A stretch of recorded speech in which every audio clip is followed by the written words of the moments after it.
Hey, what's going on, guys? Welcome back. Sorry I'm a little late today. Had to take care of a couple of things in the morning. Kind of had to rush to get done with those. We're back. Obviously, we all saw what happened with earnings yesterday. Earnings was pretty much a beat. There wasn't nothing too negative about earnings, but that's kind of the unpredictability of the markets and just earnings in general. It's always why it's like a hit or miss playing with earnings. So I always say, like, when you have those high volatility plays, it's sometimes it's best to take profit and only just leave a couple of runners, because you never know how it's going to go. Um, but so now the question is, do we bounce from here or do we sell off? And it's honestly right now it's kind of hard to tell. Again, I had those two bigger picture scenarios, and this kind of looks like a scenario. This looks like the 1-2-1-2 scenario so far, right? Which was the less bullish scenario that we would basically top out here and then get that steep pullback to around the 230 to 240 area. Um, but we'll see. We'll see if we could get a bounce here. I think there's still room for one more wave up uh, to around that 313 area. But if not, then most likely we are in that the larger 1-2-1-2 scenario. So kind of go over that. And see how the price action plays out today. But it's definitely looking like, as of right now, that the top may be in for now. Hassan Imran, hello there. What's up, Hassan Imran? Welcome to Third Wave Trades.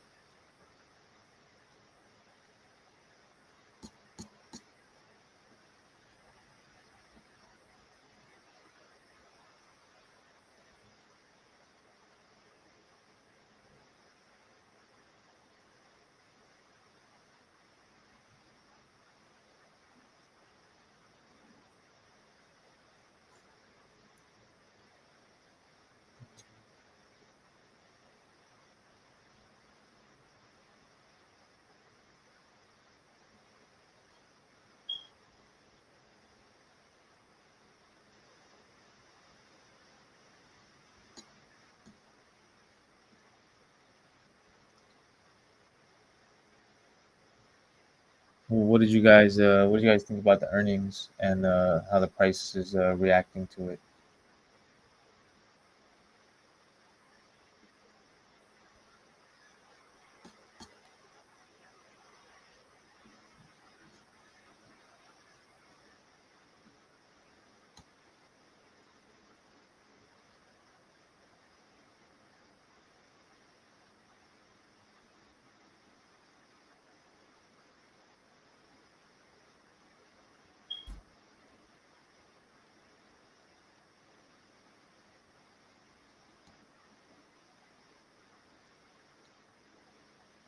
The other thing to note is that we did break below this trend line, right? This rising support line. So that was basically our support throughout this entire play. You can see we bounced off of it multiple times over here, and now we are below that. So you know, definitely a break of trend in that regard. But if we take a look at it uh, in terms of our moving averages, right? On the daily, we're still above the 21 EMA, so that's the main trend that I'm looking at. But that could honestly take us all the way down to um, around 255, 260. So we had this major gap down, and you can see this is our 21 EMA right here, which is around the 269 level. So that's our, like, I would say our last line of defense or support. A break below that, and I would say that the move is definitely over. From here, we could still bounce off of it, right? To make one more wave higher. Hey, good morning, Love Never Fails. Yeah, no, it's definitely not looking great, that's for sure. But this pullback was like kind of supposed to happen in either scenario, right? I was thinking it could get a little bit higher to like around that 313 area. We basically topped out at 300, right? It was 299.90 something. So we basically topped out at 300. Um, I thought there was a little bit of room for it to go higher before we got this strong of a pullback. But again, the play isn't necessarily over yet. So it all just really depends on your time, the time that you have available with the play, right? So like expirations on contracts and whatnot. If you're just holding shares, I think you're still fine. I think you're still good. Um,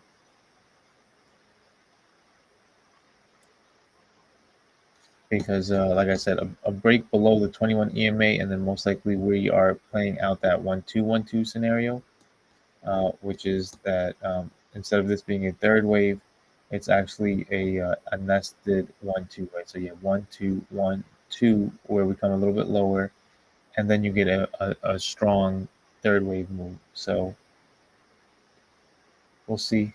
Um, but as long as we are above the 21 EMA, we still have there's still that possibility that we're just going to bounce from here and push higher for another wave up.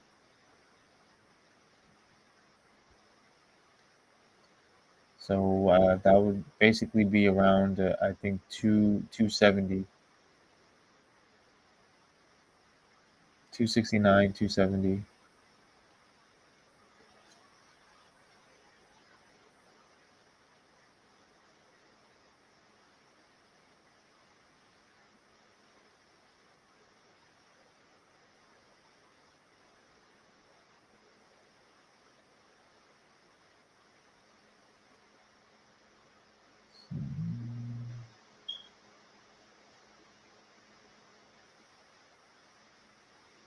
Can I chart that out again? Yeah, I'll chart that out for you. 1 second. The 1-2-1-2 scenario, you mean?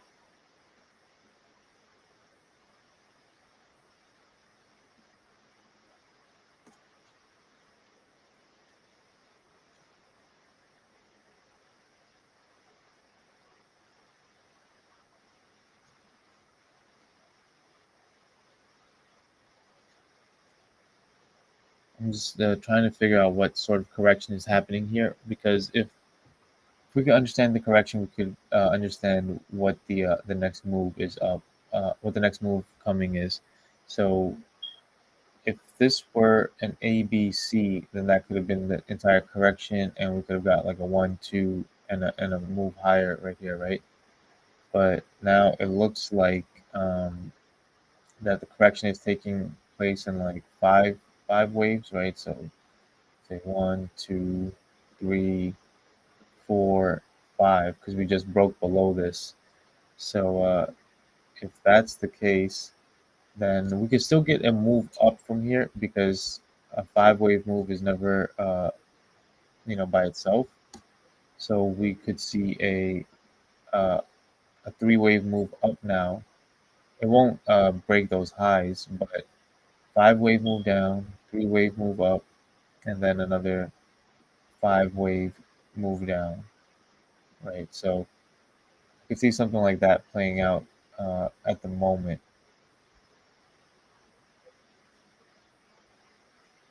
Um, which could take us to around the back up to the like the 287 to 290 area.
Sorry, I just had to.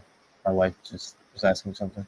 Um, yeah, so I think this could be a five wave move down, and then we can get a three wave bounce.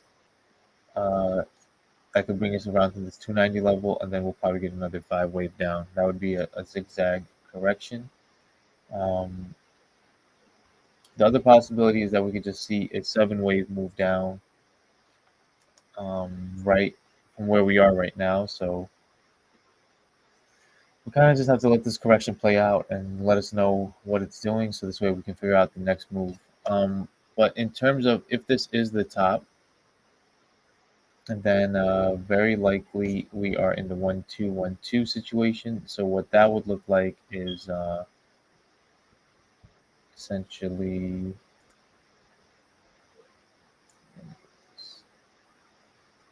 out the way.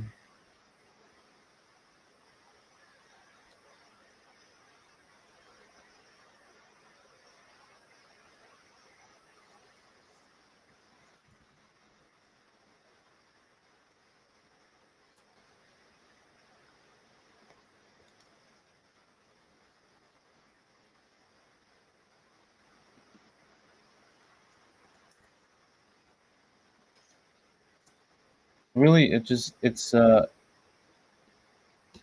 what it means is that this third wave is still ongoing, right? So instead of this being the entirety of the third wave, it's only the first wave of the third, which is why I've said that, um,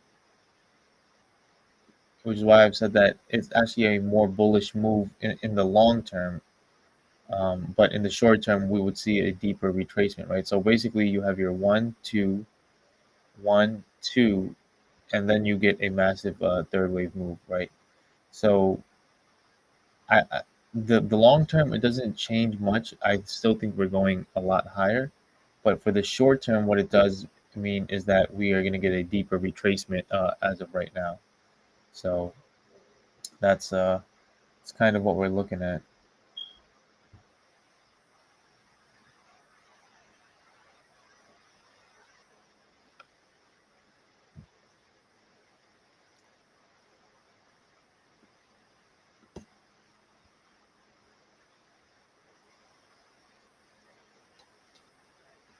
Yeah, this looks like it's most likely going to play out in a five wave move.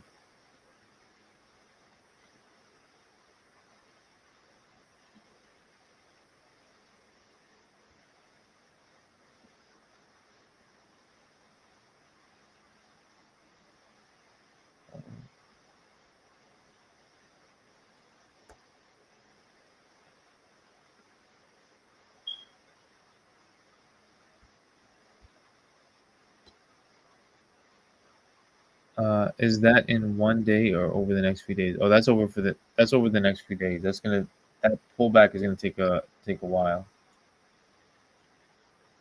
Now Tesla has recalled. It seems Tesla is now under the radar more. 275. Expect.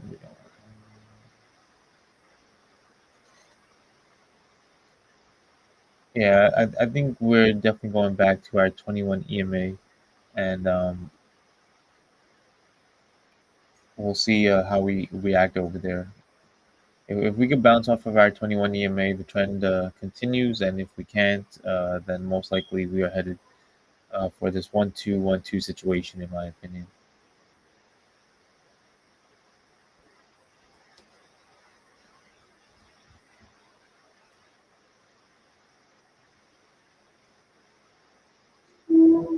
Right here, you guys can see we had this divergence that we've been talking about for a little while now.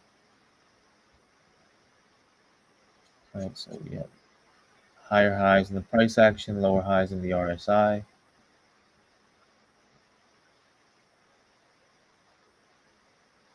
The 21 EMA, yeah, it's around 270.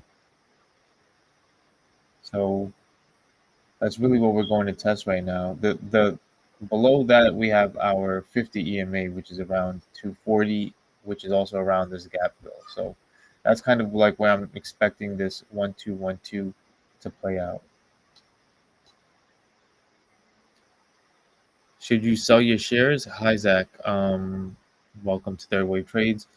I can't say whether or not you should sell or not. I can just tell you where I think the price action is going. A lot of it depends on your like what's your cost average, where did you buy, whatnot. Again, long term, guys, I am bullish on Tesla. Long term, right? Uh, this is a pullback that's happening. I don't think it's going to zero anytime soon. I think it's gonna be a pullback towards this area right here around 230. Possibly like the lowest I would expect it to go is around 200, um, and then a sharp bounce from there. So long term, I don't think it's a major concern. Short term, obviously, if you guys are uh, holding calls and stuff, then you just gotta be very careful if you guys have time on those or not. How long term am I thinking? This pullback could probably take a month or so. It'll probably take a month or so, and then we'll get a bounce around this area. It could be sooner than that.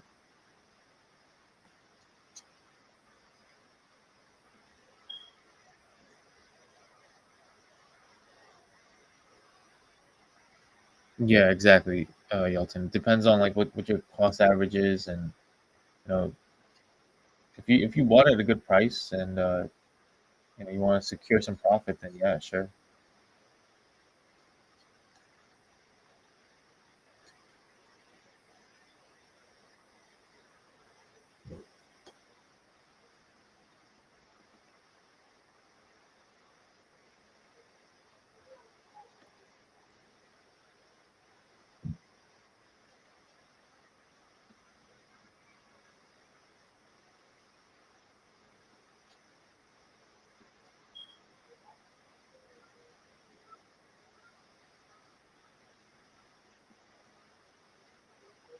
So right now, it looks like we're getting towards we're getting close to the 270 area, right? Which is at 221 EMA.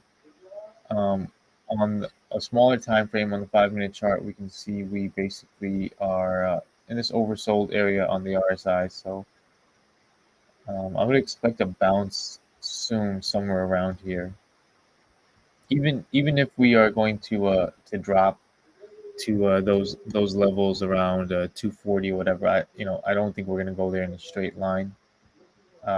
So if this is like I said, a 5 wave move happening, um, let's say we bounce at the 270 area, we can still get a 3 wave move back up to around 285, 290, and then another sell off. So let's see if that's what plays out.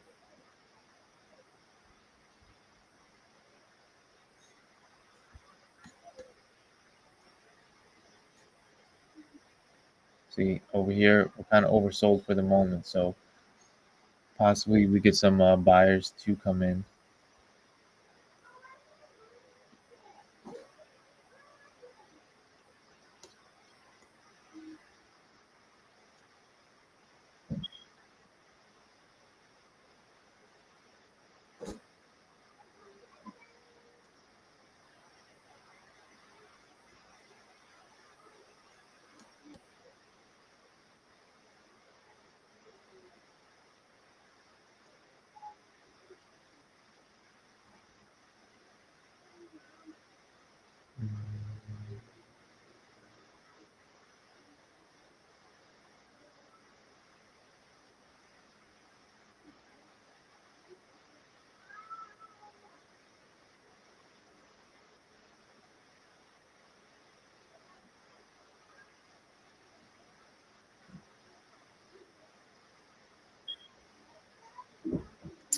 Yeah, Zach, I'm actually looking to pivot into a couple of different tickers right now.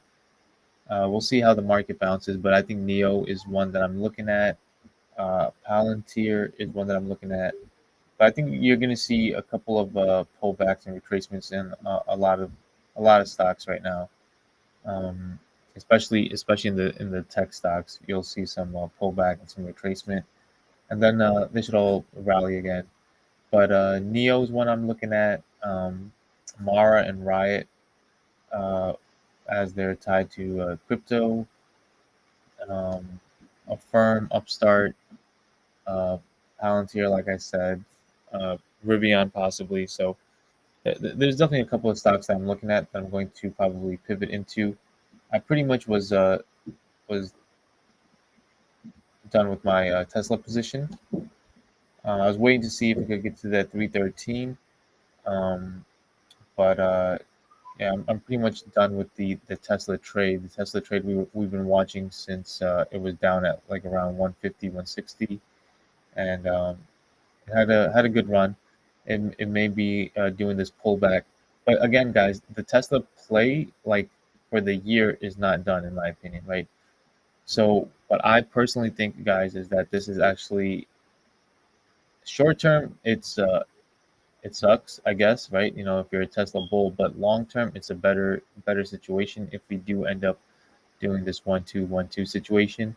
It gives you guys a chance who missed the play early on to get back in. Most likely, we're coming to fill this gap, right, and go long from here, because I think then what we'll get is a third wave, a third of our third, right? So it's a potentially good setup for a future play on Tesla.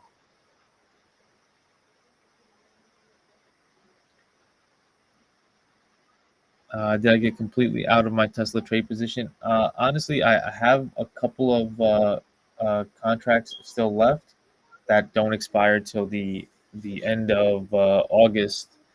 So I definitely took a hit on those ones, but I sold and I took profit yesterday, and um, like I was telling you guys, I didn't really want to uh, risk too much on earnings. So those ones are down. I'm just gonna hold them for now to see if there's any bounce back on Tesla, which I think there might be this V wave recovery, um, and then uh, and then go from there. But like I said, guys, I took profit on the way up, so um, the earnings didn't really hurt me too bad. Uh, how do we know when to buy for that next larger wave up? Uh, you will know by subscribing to Third Wave Trades and watching my videos, liking, commenting, sharing. No, I'm just kidding. But I won't be live streaming, guys. Like I said, I'm gonna be starting starting a new job on Monday, so I won't have the chance to live stream like I've been doing for the past like 2-3 weeks. But I'm still gonna be putting up videos, so you guys can just see like I'll put up videos to say like, okay, I think that we're completing this second wave retracement, and I don't know how frequent I'll do them. Probably like a few videos a week. I'm already kind of slacking on those. Uh, but again, guys, I do have my Patreon channel. Will be up in 2 to 3 weeks as well. So um, over there is where I'm going to be spending the majority of my time, and building my like Discord community and things like that. So I'm still gonna be on here. Don't worry, love never fails. I'll still be on here. You'll still see my videos. You'll still see my updates and stuff like you were watching before the lives and everything. And I'll let you know where how it's playing out and where we're gonna bounce. For right now, again, right now we're still above our 21 EMA. So as long as we hold that, there is still room for the upside. Um, But if we break below that and we're in this downtrend move, then we have this gap around the 230 area, which is where I would be looking first to bounce, right? Because that's also kind of around the area where our 50 EMA is. So we'll see. We'll see.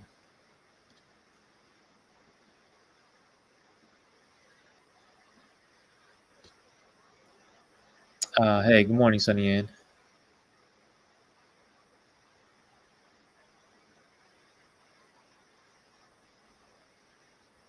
Palantir, yeah, Palantir looks good, but Palantir I think is going to get this correction. So you can see over here with Palantir, uh, we just finished a larger third wave up. It looks like, and now we should be getting a sideways move for a fourth wave. Once that's complete, then I'll be looking to get in for a fifth wave move higher, probably around, which could go to like $22 to $25 in my opinion. So it should be a pretty decent move.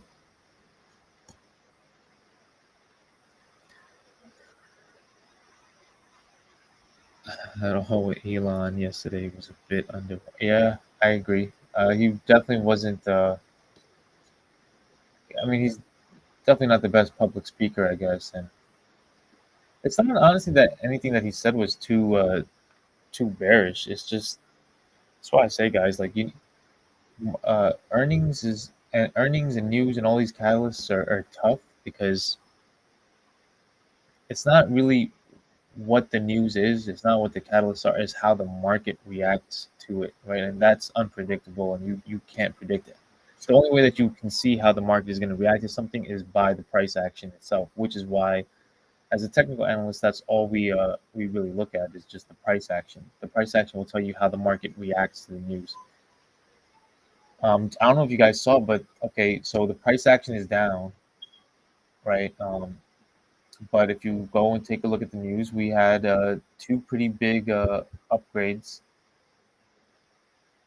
um, on Tesla, price upgrades from like 300 to 350. Then we also had one that was a downgrade in price action. Uh, and then you're getting mixed things.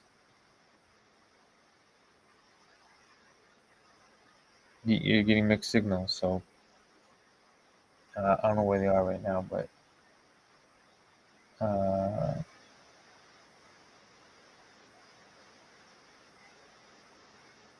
okay, yeah, right here.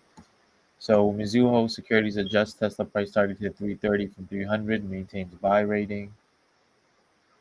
Then you have Morningstar downgrades Tesla to sell from hold 215 price target. And then Wedbush raises Tesla's price target to 350 from 300 after strong quarter two results. So it's just all opinions, guys. It's just people's opinions and their interpretation, and it really doesn't matter.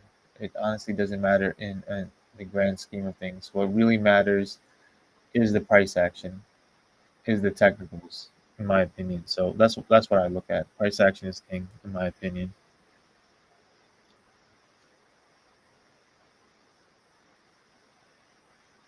Just got it into pounds here. Oh, did you Sunny it?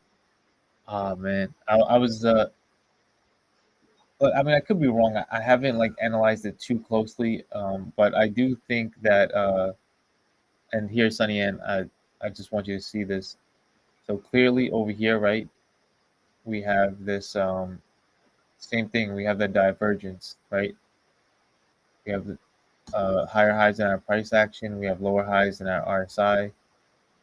So I do think a pullback is coming. So if you got in with calls, just be very careful because I do think we're going to get this sideways move right here, right? Either something like this, like a flat, or possibly even a deeper zigzag, somewhere to bring us back around this previous fourth before we push higher. So just be careful.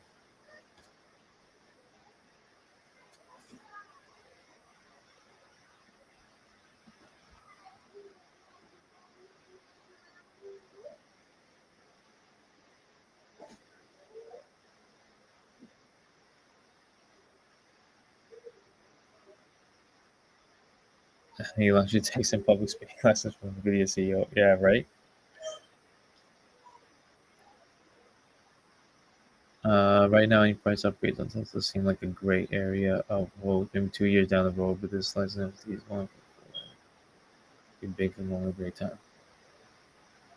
Yeah, I mean, me personally, guys, I again based off of just the technicals, I don't think that this is like what we saw over here, like where Tesla dropped from 415 all the way to 100. I don't think that that's what we are having, even still, right? Because if we again look at the bigger picture, we're still doing higher highs and higher lows. So as of right now, guys, we can still bounce off of this 21 EMA and push higher back to 300. It's not impossible, trust me. Um, until we break that 21 EMA, I still am actually leaning towards that possibility that we we will bounce from here, right? We're dangerously close to our 21 EMA. But now, like, look, this is the daily price action. So if this candle closes as a hammer type of candle, right? Um, where have we seen that before? Uh, you guys know what a hammer candle is, right? So something like just a top heavy candle, something like this right here. Something like this candle right here. If we see something like this right around, um, like for today, above our 21 EMA, that will be a bullish reversal. It'll show that we found support at our 21 EMA, and most likely we are going to bounce higher. So, um, it's not all doom and gloom just yet, in my opinion. Uh, about it, we did leave this gap, right? So, not to say that we have to go come and fill this gap right away, but it is, there is a gap right there for us to come and fill. So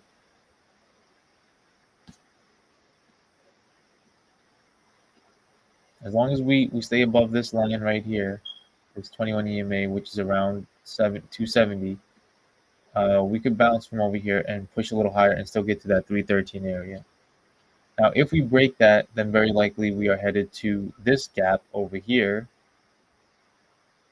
and I think we will find buyers come in over there, and that would be our nested second wave, and then we will rally higher from there. So there's a couple of different options that'll play out, but I still don't think what we're getting is just like a $200, $300 drop like we did last or what was this, November of 2021. Yeah, so I don't think we're getting that.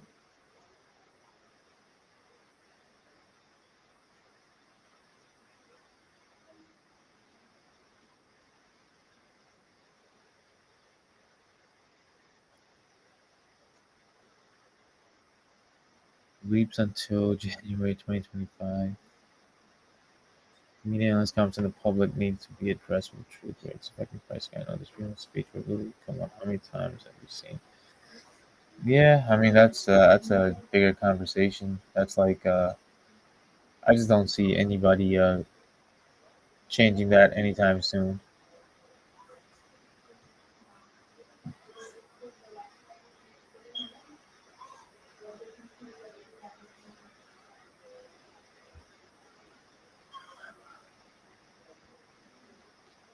Let's take a look at this on a slightly larger time frame.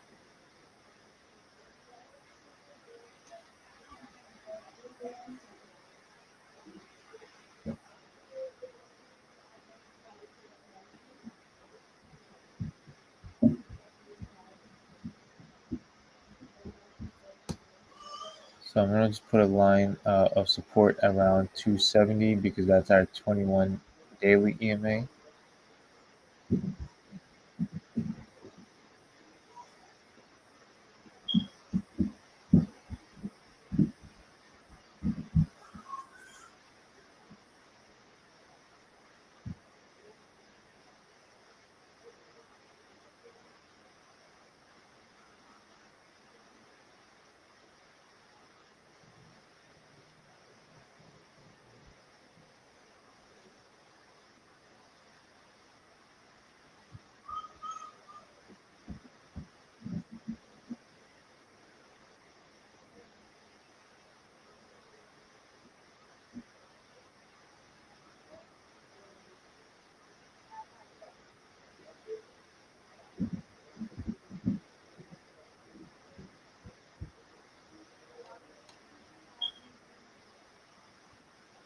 So again, guys, if this is a five wave move down, right, that would be an A wave.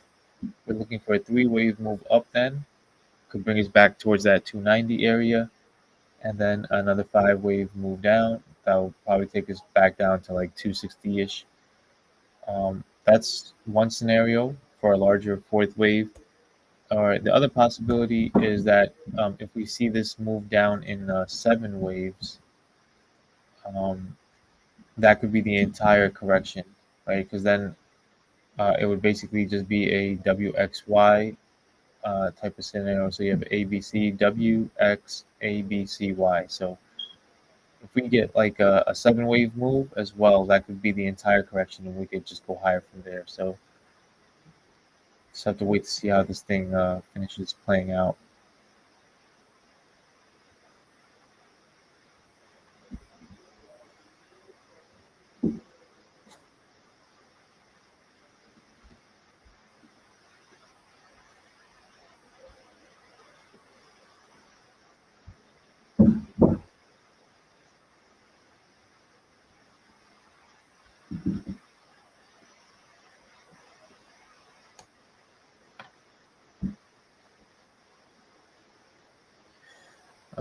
Company owners go to jail, pay fines when talking on media, but analysts give offenses. Even if the analyst is wrong and retracts his comments. Yeah, it's a valid point.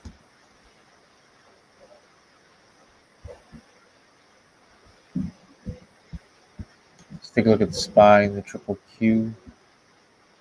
So everything is kind of like pulling back and just correcting, honestly. We'll see how far back everything pulls, but uh, so you can see the same thing on the triple Q right here. Basically, we have, as of right now, a five wave pullback.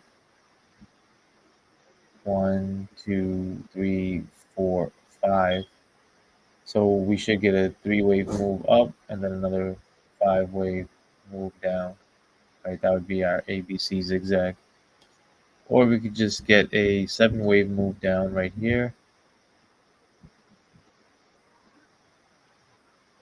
and then that would be our entire correction.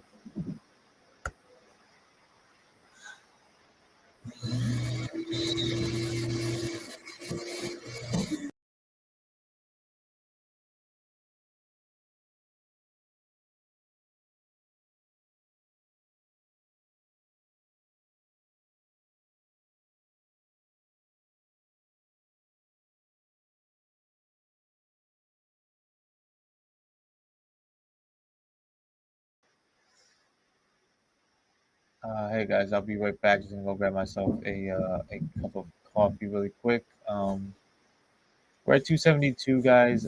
Keep in mind this level right here, this 21-day EMA around the 270 area.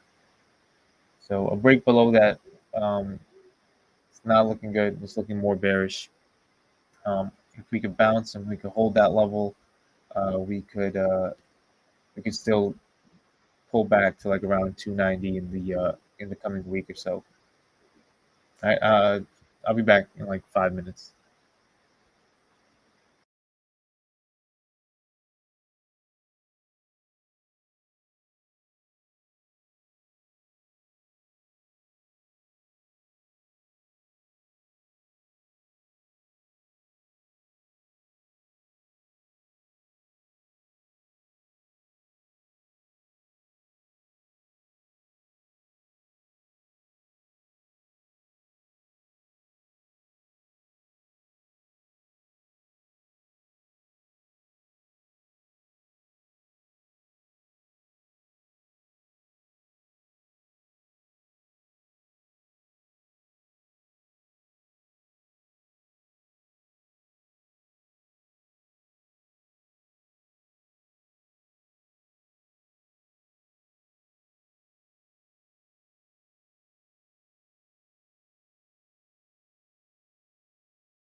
What's going on, guys? Sorry for that long break. How are we holding up?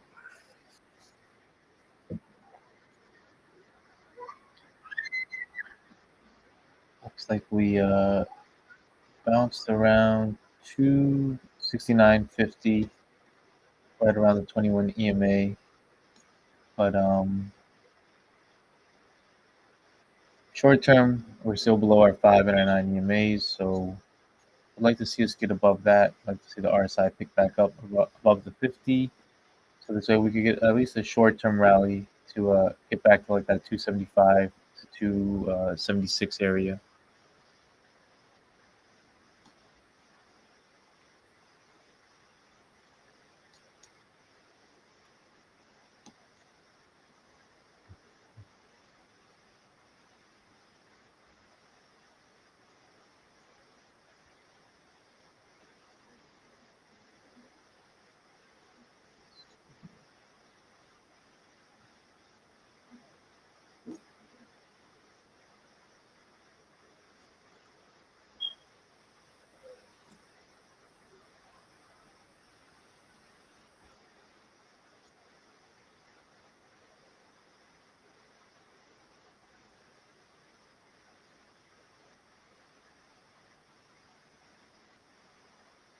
Doesn't look like the doesn't look like a strong enough bounce as of right now.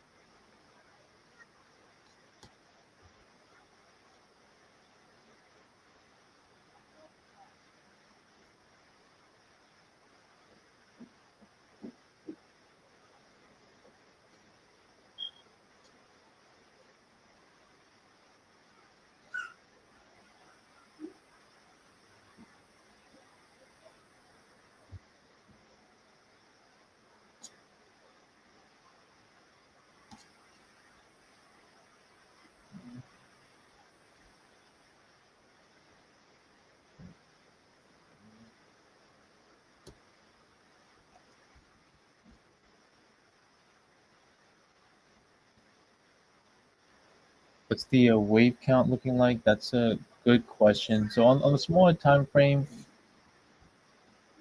I'm it's kind of hard to figure out what's happening really with the wave count, like with the earnings. Like it kind of like throws the wave count off a little bit, makes it a little hard to understand. But I'm basically looking at this move as a 7 wave move right now. I'm not sure if that's the best way to look at it, or a 5 wave swing. If it's a 7 wave swing, really what that means is that we have an ABC, which is our W. We have an X wave and another ABC. So a WXY correction, um, which could be the end of the entire correction, and it would be a good level because it's bouncing right at the 21 EMA. So that would be a good area for support for it to bounce, and then we could rally higher. But the price action is just not giving the bounce right here, that a sign of a reversal. So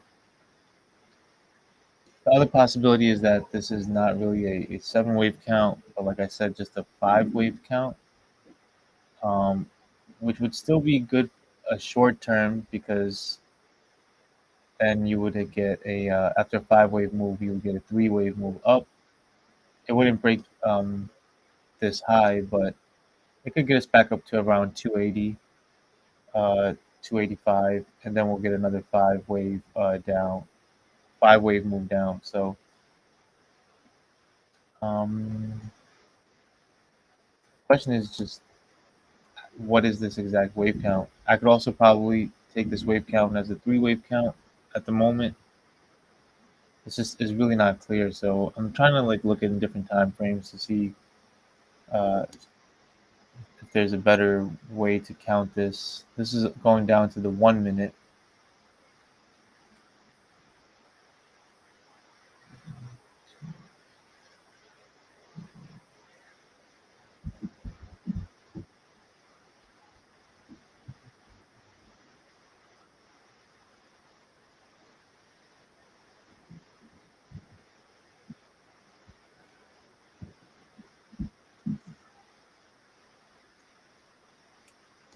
Coming back on that 21 EMA, 21 day EMA. So how we react over here on the daily is going to be more telling than anything, honestly. So a break below this is not going to be a good sign. Now, if we could wick below this, right? So like this is a daily candle, right, guys? So we could wick below this, come down to 268, 267, and if the day finishes green off of that, right? Um, Not necessarily green. If the candle finishes more top heavy after we wick down to like 267 ish, that still technically is a hold of our 21 EMA, right? So, and it would actually be a good sign. It would show that we have buyers down there, we have strength down there, we have support down there. So,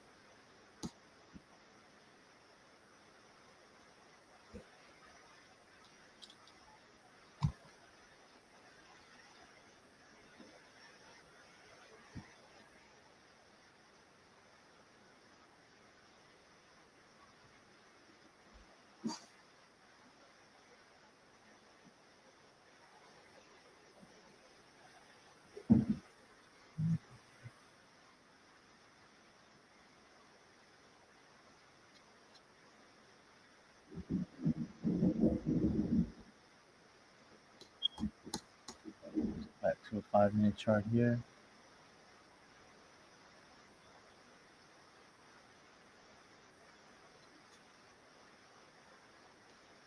The move down may be running out of steam here. Starting to see some bullish divergence.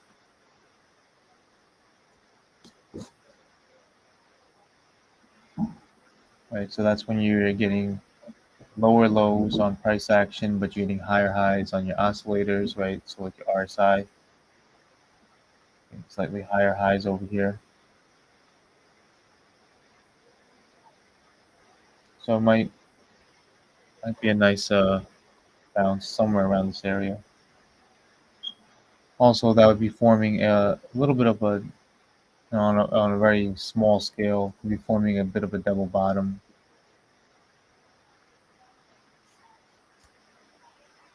Right, so if we break past that level up there, possibly get a break, retest, then a push.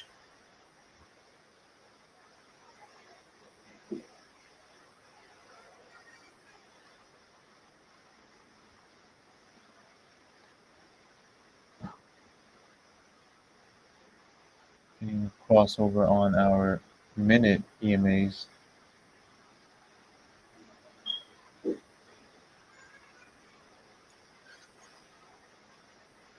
About a minute left on this candle. If this closes above this, we could get a bullish engulfing candle as well. So that could also help signal a reversal.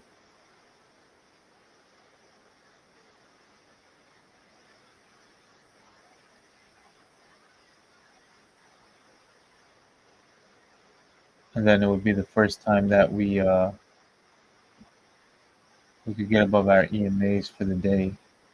We opened up above our EMAs, had a nice push. It looked like we were going higher to like 281, and then just the sell-off just came. So it's 11 o'clock right now. I think we still have time for the rest of the day. If this is our bottom, if we found the bottom right here, to rally back up and finish the day, uh, around. I mean, I can't say what we'll finish the day at, but as long as we finish the day with a nice bullish reaction on that 21 EMA, right? So it ends up just being a move where we just wick out on the 21 EMA, right? That could be a good sign.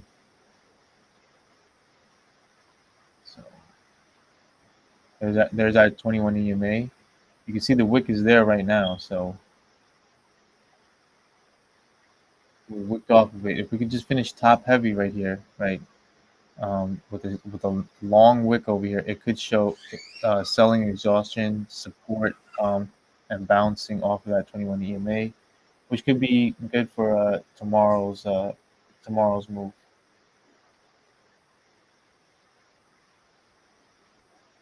Let's take a look at SPY and triple Q. SPY looked like it hit a low of 452 today and is bouncing a little bit right now.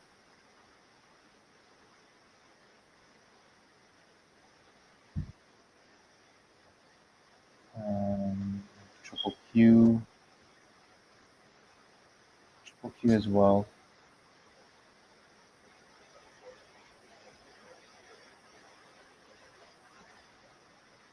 Yeah, I think the 21 EMA, it could definitely be broken through, but I don't think it would just give so easily since that is that's the main trend, but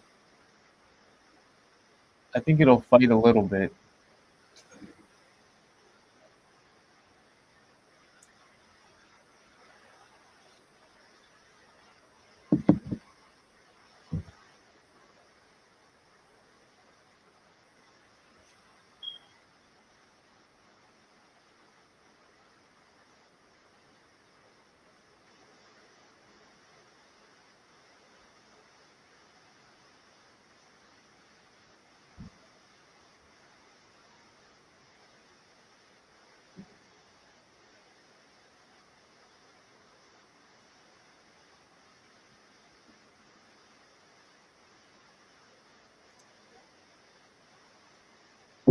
So we're getting more price targets. Guggenheim adjusts Tesla's price target from 125 to 112, keeps its sell rating. Right? So these are all going to come in now, and people are going to all have their price targets. But honestly, in my opinion, none of it means anything. True Securities are just price target on Tesla to 254 from 240.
See if we go into a sideways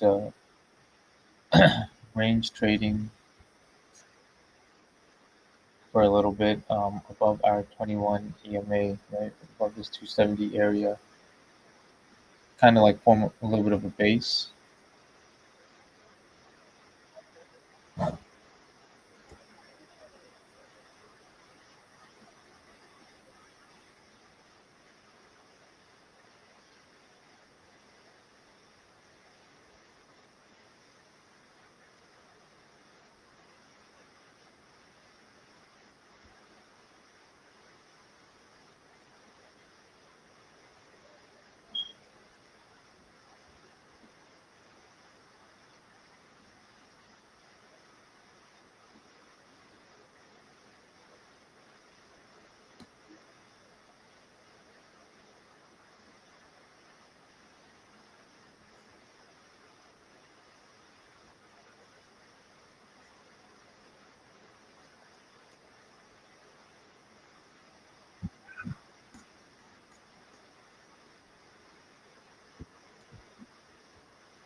Am I positioning myself in this dip or watching and waiting? Honestly, I'm just watching and waiting right now to see if how we react over here on the 21 EMA, because what I want to know is I'm I had those two scenarios drawn up for a little while, right? So uh, I kind of expected one of them to play out, so that's why I took a profit, uh, leading up to here, just on the off chance that this would be the scenario where we go deeper for that 1-2-1-2. So it still isn't 100% clear. I think if we break the 21-day EMA, then most likely that's what's playing out. In which case, I'll just be waiting to I'll just be watching for this dip to completely finish and wait for the right time for the reversal to get back in to go along for the next run up. I won't be playing the put side. It's just I don't like playing corrections personally. But you could, if this ends up turning into an ABC, right? So this move down that we had is at A. We could have a B wave up and then a C wave down. So C waves can be really profitable, right? So if we get something like this, basically.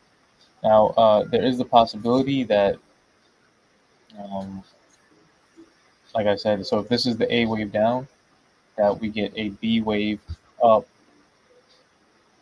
in three waves, right? In three subwaves, and then we'll get a C wave down in five subwaves. So um, if there is a reversal over here, you could still see the stock run back up, right? Like make one last effort to push higher. But ultimately, what happens with B waves is that they fail to break the previous high, and that's kind of like your signal to that a larger pullback is coming. So um, I would be waiting to see if this is playing out, or uh, or if we could actually come back and break these highs. But I'm expecting somewhat of a bounce. I'm expecting our 21 EMA to hold a little bit, because I don't see the trend breaking that easily. But maybe a push up, and then the second time when we come back to retest it, then yeah. But I don't know. It's definitely possible. If there's a if I mean, like, we do see the bearish divergence over here playing out, right? So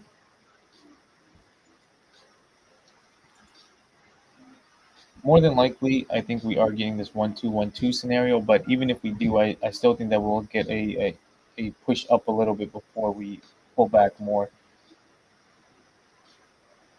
So then I would just basically wait to time myself somewhere around this area, around this gap fill area. Look for a decent reversal around that area, and then go long again, right? Because if we were to do a retracement of this entire move, uh, you can see this kind of like falls, this gap falls in the 38% to 50% retracement area. Could go as low as the 61.8, which would bring us down to 208.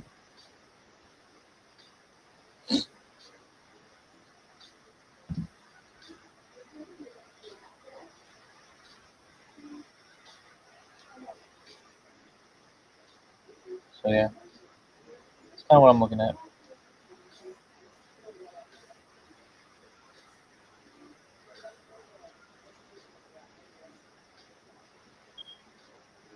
I think we'll break it too early for a pullback.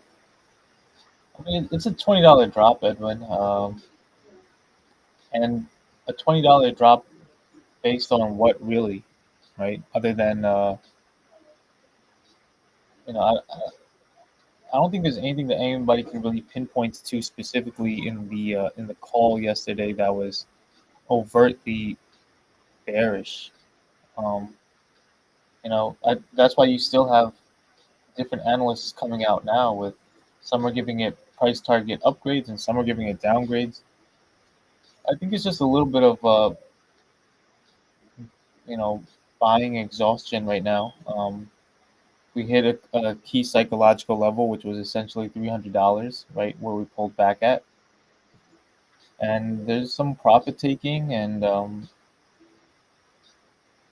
maybe the guidance wasn't there yesterday in the earnings call, or whatever the reason. I just don't think that there's a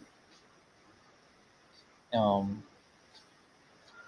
I don't think there's any reason for it to just drop off of a cliff right now, right? I think even if it goes lower, I think it'll go lower in a predictable wave pattern, right? So that's a pretty strong sign of lower lows and lower highs. But I think we will come back. No, nowhere like crazy. Maybe the 280, maybe the 285, and then start another set of lower lows and lower highs. But who knows? I mean, it's definitely bearish. The price action is definitely bearish. Yeah, just that 21 EMA again.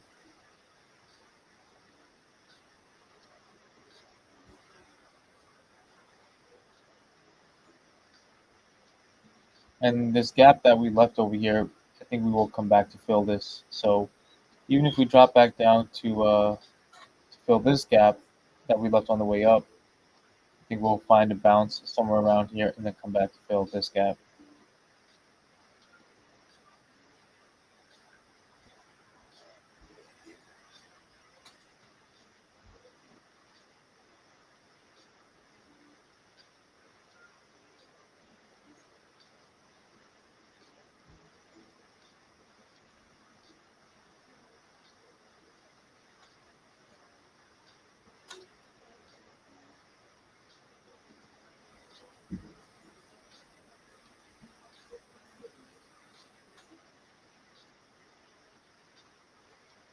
Kind of just range trading now above that 21 EMA, and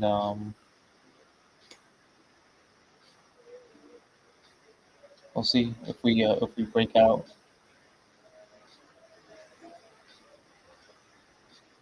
It's a pretty bullish reaction right there.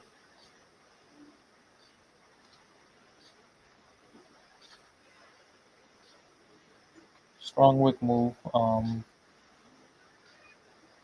Still have a minute left on the candle to see how we close.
So I feel like we're kind of like finding support around this area. The only problem is that buyers just really aren't stepping in. Um, so if buyers don't step in, then the support will eventually break. I think right now the market just in general has people kind of afraid um, after that pullback and stuff. So we'll see. We'll see how this plays out. SPY looks like it's pulling back again a little bit. Triple Q is starting to pull back a little bit.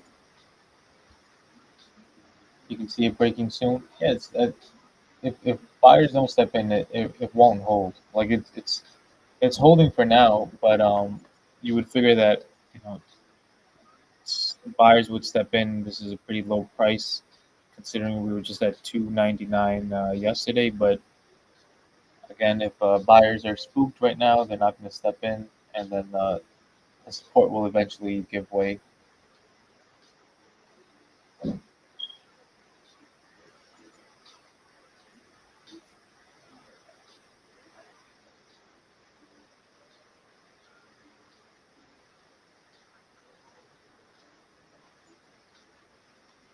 hmm I mean, this is a kind of like a descending wedge. Usually, when you break out of those, you break out to the upside, uh, because basically what it means is that the downwards move is losing steam. So everything is a game of like you, a game of turns, right? So like even on the way up, we were running up. You couldn't just run straight up, right? If you go back to here, we were running up and then we had to pull back, right, to gain some strength again to push back higher. So now it's the Bears' turn, right? It's the Bears' turn to make their move. So they're gonna make their move. They're gonna push lower, but they're gonna lose steam a little bit too, and then the Bulls will recover for a little bit, and then the Bears will come back and uh, push lower again. So it's really just being able to time the moves, time the waves. Hey Fernando, am I long Tesla? I was long Tesla. I still have a couple of contracts that I held through earnings, but for the most part, I took profit. I've been long Tesla since right around like 180. So I played calls all the way up, took profits on the way up, and I had a few contracts left yesterday. So I sold some and I kept a couple to just kind of left them as runners for yesterday's earnings. So honestly, the only thing that I'm really looking at, because I do think that the move lower is coming, but I'm looking to see if there is a little bit of a recovery over here um, before we head lower again. So this way, if there's a little bit of a recovery, then I can cash out on that at a slightly higher price. But otherwise, I'm pretty much done with the Tesla play for now. How do I play calls? Can I give an example?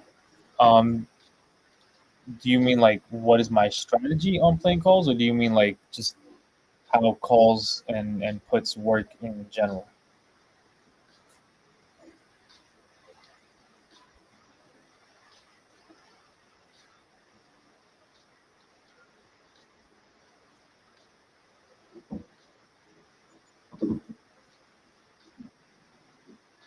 If you're asking like just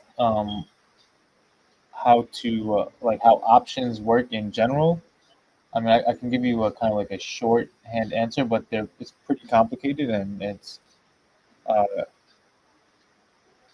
yeah, yeah. So instead of buying the stock, basically, what a call is or what an option is, right? You can play calls are the upside on a play, and puts are the downside on the play.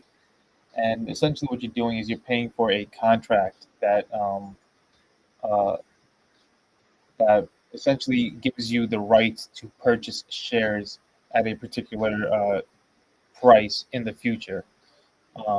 So let's say if right now Tesla is at 271, and I believe that in a month's time it's going to be valued around $280 a share, I can go buy a call, which is basically you pay a premium for a contract that says that Tesla will be 280 uh, a month from now. All right, so you get an expiration date on that contract, and uh, if the stock moves towards your strike price, the contract goes up in value. If it and essentially what you lose if you're wrong is simply the premium that you pay on the contract. So let's say it costs you $500 to buy a contract that says uh, uh, a month from now Tesla shares will be at $280. Uh, if it gets close to that, if you get in the money, is called right. If you get in the strike price uh, that you anticipate it to be at before the expiration date, your contract will go up in value. So if you paid $500 for it, it might be worth like $1,500 in the future, right? Uh, if you're wrong and but the contract expires and it doesn't hit that $280 in a month's time, you're basically out the premium that you paid, the $500. So it's um it's actually I'm trying to make it as simple as possible, but it's actually uh, very not very complicated, but there is a strategy involved with it, right? There's the Greeks, which is like theta, your delta, your gamma, and if you really don't know how they all operate and work, I don't suggest playing options because you will lose money. When I first started, I had no idea what I was doing with options, and I did lose money. Most people will lose money. But there are some really good YouTube videos that like will explain the gist of it like within like 20 30 minutes. I suggest you just watch some of them and it'll kind of explain how the general idea of it is and how it works. But the hardest part about options honestly is the time, right? It's the theta. So if you buy shares, you can technically hold those shares, and if you're even if the play goes against you and you're down, you're under no obligation to sell those shares, and you can just hold until the price comes back up on the stock and you can recover. It's just holding. But if you're playing contracts and you're playing calls, once the expiration comes, you're basically out the premium that you paid. So that's really I would say the hardest part about options is just the time aspect of it. Do I ever sell covered calls? I personally don't. But yeah, that's once you get more into options and stuff, yeah, you can do things like selling covered calls and playing spreads, and there's a bunch of different strategies that people use with options. Me, I'm pretty much just play. I just play calls or puts. I just buy calls or puts.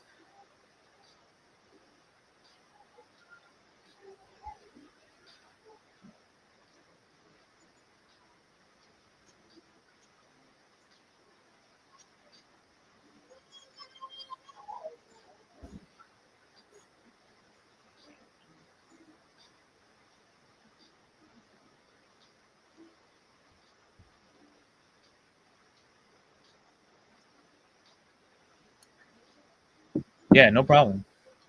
No problem. Are you in Tesla right now, Fernando?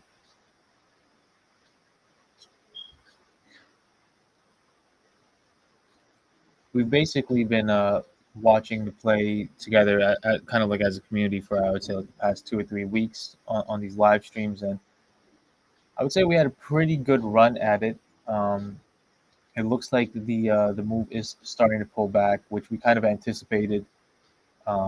We've been basically saying that it's getting closer to that area of pulling back because we saw the divergence happening and kind of got to the level that we were thinking around 300 to 314 ish was the level that we were looking at. So it does look like the play is starting to pull back, um, which is fine because now we just pivot into a different play, and there's a couple of other plays out there that I'll be looking at that I'll let you guys know.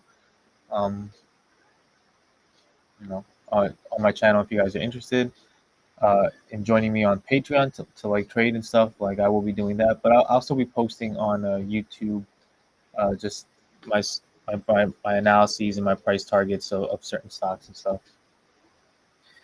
Do I see it hitting 273? Should I sell before it moves lower? That's kind of what we're looking at right here, right now. I'm looking to see if we can get this like a short-term bullish move to push back higher. What are you trying to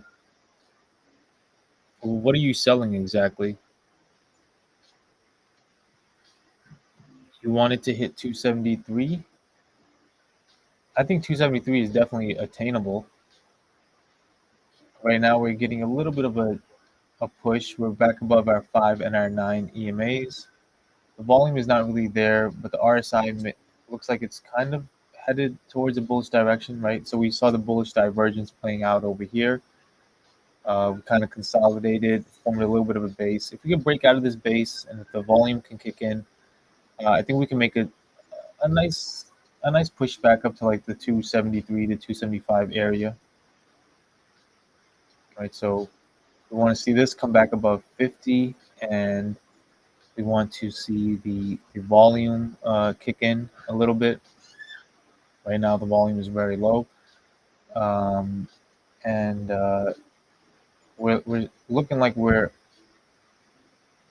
um, starting to break out of this this box, this horizontal channel right here. We're going to look to see if we could get a crossover of our 5 and our 9 EMAs. So uh, very important is that if we do push higher from here, um, it's very important to note where we held, guys. 269, 270, that is our 21-day EMA, and that's a very important level, right? So just keep that in mind, and just keep in mind where we end up closing today. So if we end up closing, the day is still young right now. It's only 11:30. So if we could end up just making a decent rally to push back up to around, I would even say like 275, 276, that would be a very nice reaction to the 21-day EMA, and it could signal us bouncing back a little bit. So it's not all doom and gloom just yet. What's my name, by the way? You can just call me Third, Fernando. Third Wave Trades. You can just call me Third. That's what I go by online. You're looking at Google and IEP as well. I could take a look at those. I have a bunch of requests that people are asking me to look at. So I will be posting a video probably today on somebody asked me to do Roku and an update on NVIDIA. And I've already promised everybody an update on some of the other videos I've done, like Palantir and things like that. So I'll probably just do like a one video with like 10 different tickers, like updates and stuff. Just make it quick on what I think my analysis is and everything. So I could add those to the list. Yeah, cool to meet you too, Fernando. Glad you're here. I was telling everybody that this is actually probably going to be my last week live streaming. We've been live streaming like almost every morning for the past 2 or 3 weeks, but that's only because I had a little bit of free time on my hand. I'm starting a new job on Monday, so I won't be able to live stream as much in the mornings, but definitely will still be putting out videos and stuff. So if you guys haven't already, just if you guys find the content useful at least, uh, please do me a favor, like the videos, or just subscribe to the channel if you guys just want more of these types of breakdowns. I should be posting like at least once I'm done with the live streams, I'll get back to posting at least 3 to 4 times a week, different tickers, different things that I think can move. Again, with Tesla, I've basically been calling out Tesla since back in like March. the move down to 150, the bounce, and then this push up to around the 300 to 340 area. So um, if you guys are interested, just subscribe and you'll get all my notifications whenever a new video is out. Right now, I'm looking at pivoting into Neo personally. We can actually check out where Neo's at right now because we've been so focused on Tesla. Tesla's getting a decent push right now, by the way, also. So let's take a look at Neo. Neo's at 1045. I'm actually waiting for Neo to see if it'll drop a little bit lower. Um, and so Neo looks like it's also kind of bouncing off of its 21 EMA around $10. But that's something I think I would like to go long on. Take a look at the week.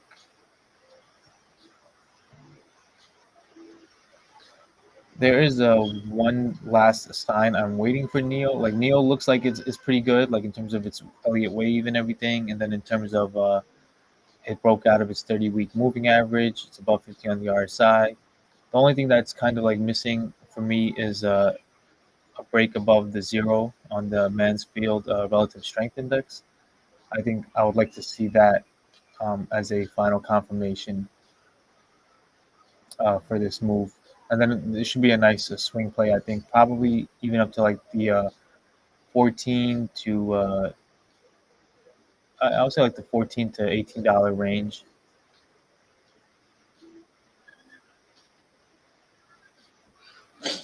All right, here we go, guys. A nice push.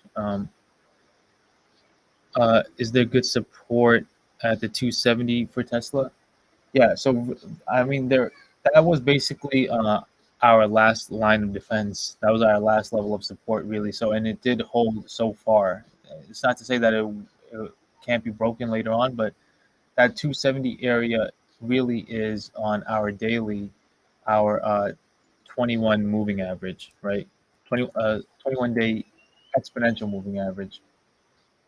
So I've basically been letting people know that, in my opinion, as long as we are above the 21-day EMA, we are in a good, um, we're still in the uptrend, right? So if we could bounce off of this, that's our last level of support, which you can see as of right now, we're holding above that level, right? So if today we close, in my opinion, somewhere around like 276 or 277, that would be a nice bullish reaction, right? It would be a strong wick bounce off of our 21 EMA, and I think then tomorrow it sets us up to move a little bit higher as well.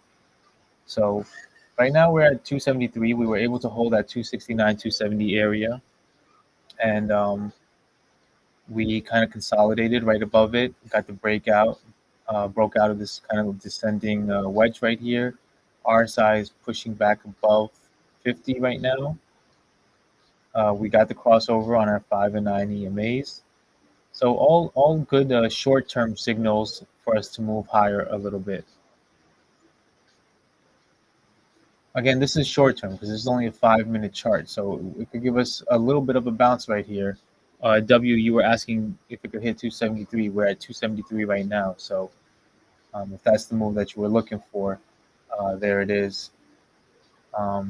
Decent volume on this last candle as well, so let's see now if we can build a little bit of a rally off of this with a little bit of higher highs, higher lows.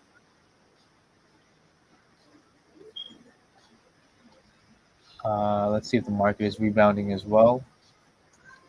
SPY looks like it's bouncing back up, 454.26.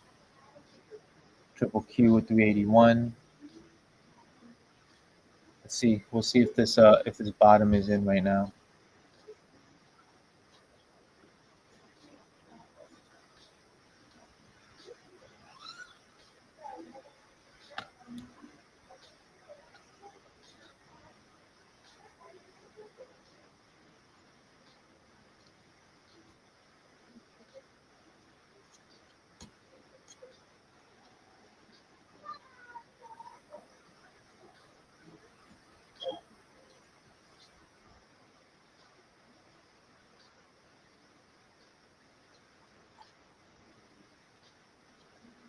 3 minutes left in this candle so far. It's looking decent. Would like to see follow up strong volume right here.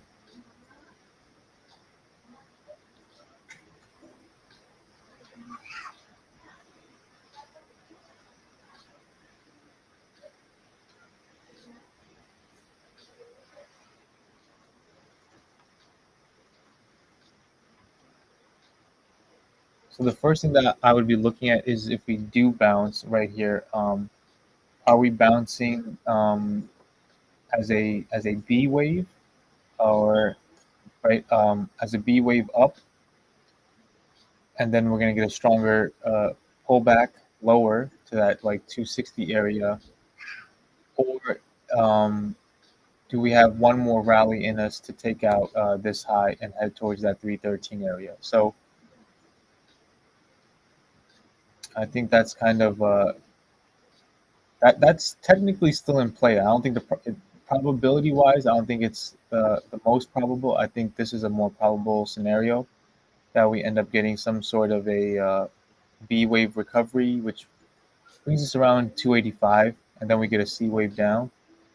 Um, but it's still possible that this is a one, two, three, four, five, six, seven. Like this is a seven wave move down, right? So it's basically like a WXY, and that ends up completing a fourth wave here, and we have one more fifth wave, right? So this was my bullish scenario um, that I was looking at, which was basically allowed for one more wave up after this pullback.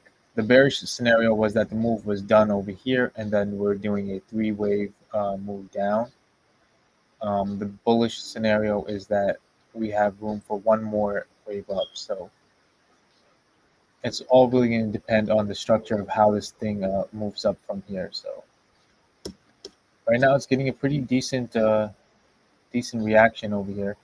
Volume is coming in. 40 seconds left. Nice push to 274.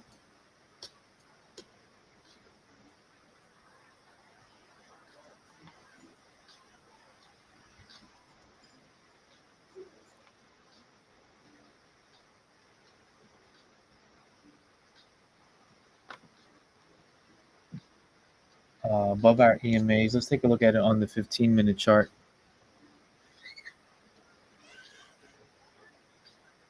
Okay, so that's a pretty strong candle on the 15-minute chart. Um, volume is, we have about, okay, this candle just finished on the 15-minute as well. It looks like a little bit of an increase. We'd like to see the RSI push above 50 over here to see some follow through.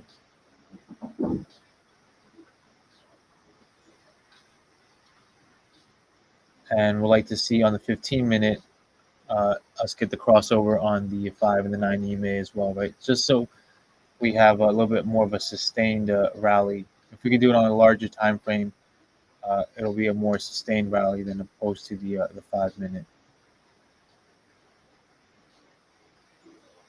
If we take a look at an hourly, we have about 14 minutes left on this hourly candle. Now, this could be pretty telling, guys. So on the hourly candle, in the next 15 minutes, if we can get above 276 and close, that would be pretty huge, because then that would be a bullish engulfing candle, right? On a pretty decent time frame, on an hourly time frame. So that would definitely signal a reversal for tomorrow.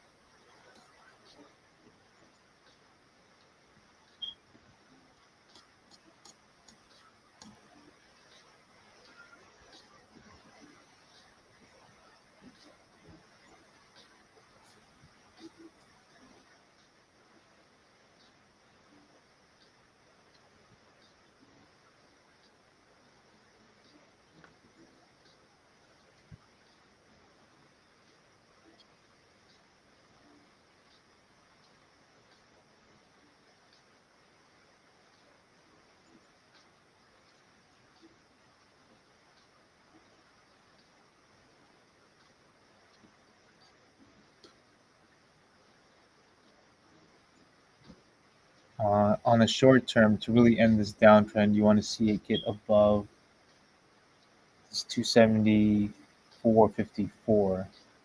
We could bounce off of our 5 EMA.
Testing our 9 EMA for support right now.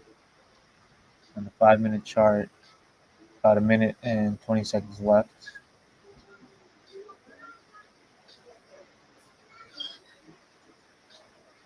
See if we get back above 50 on the RSI.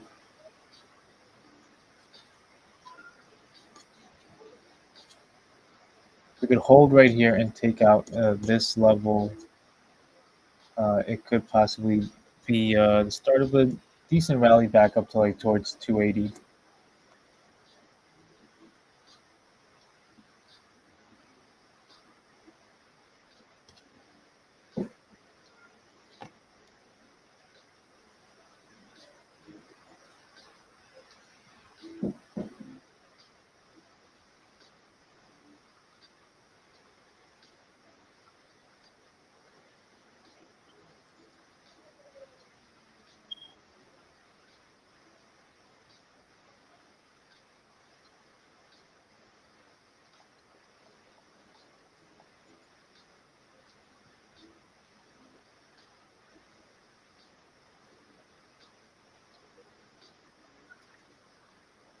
Any guesses now on where we will close for fun? It's a little early. It's a little early to say that I think for the day, but uh,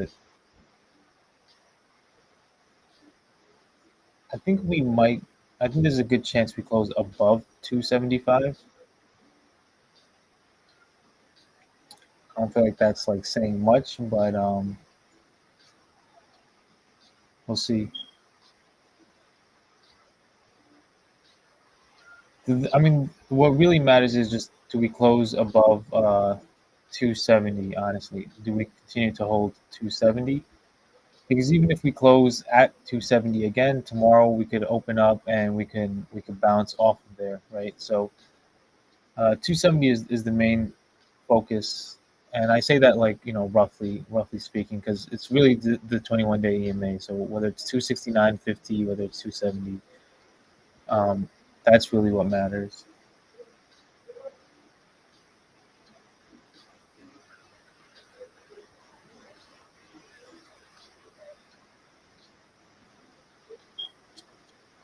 My drawings here.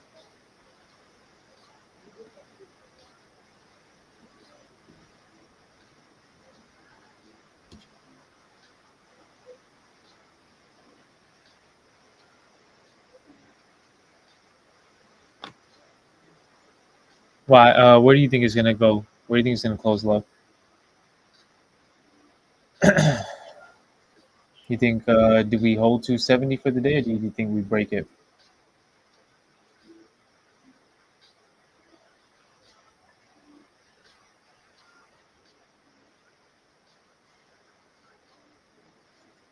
Possible cup and handle right here forming.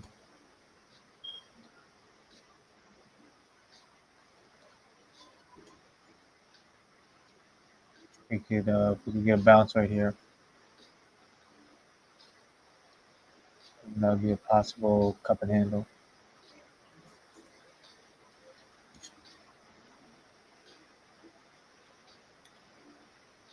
Fernando says we hold. Break to the up or to the downside? Yeah. Do you think we break to the downside, or do you think we end up holding? I think Tesla closes 273, 274. Yeah, I think it's possible. I mean, I think we showed some good strength right here by holding. We tested it like three different times, one, two, three times, and we held. So that's essentially like a triple bottom, right? We held that level.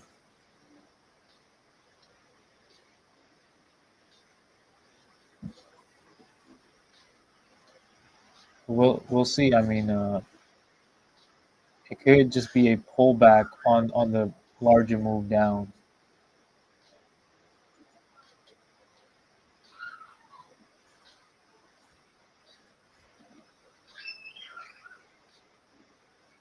Right? It could just be that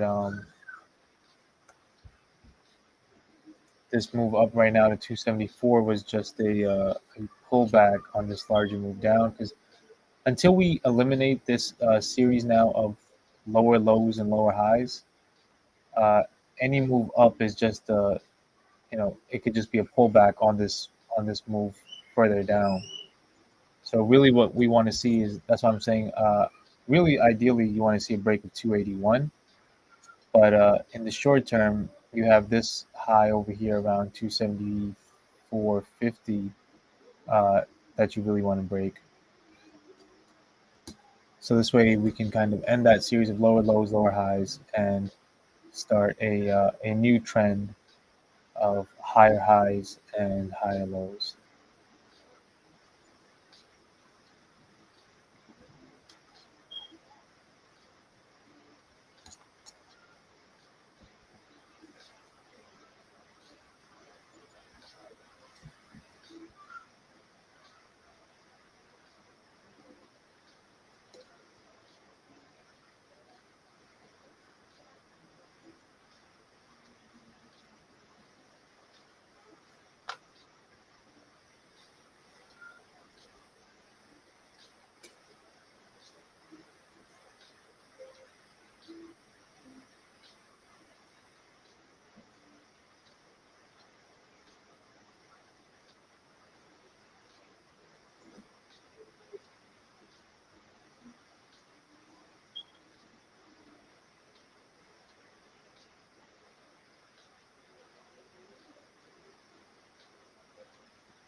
Chris 263 ish for the 61.8% fib, and gap fill could be a thing. Seems to be on the hook of the break, hook and go from the rising wedge. Interesting. So you mean from the 61.8% of? Are you talking about of the entire move up?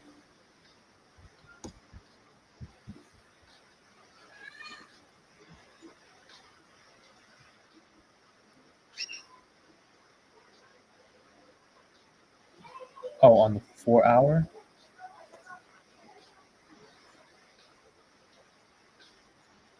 Let's see. Well, let me go back to this chart right here.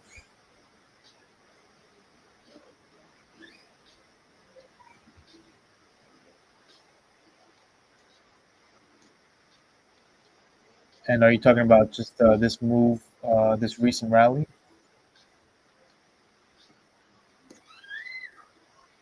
from 238?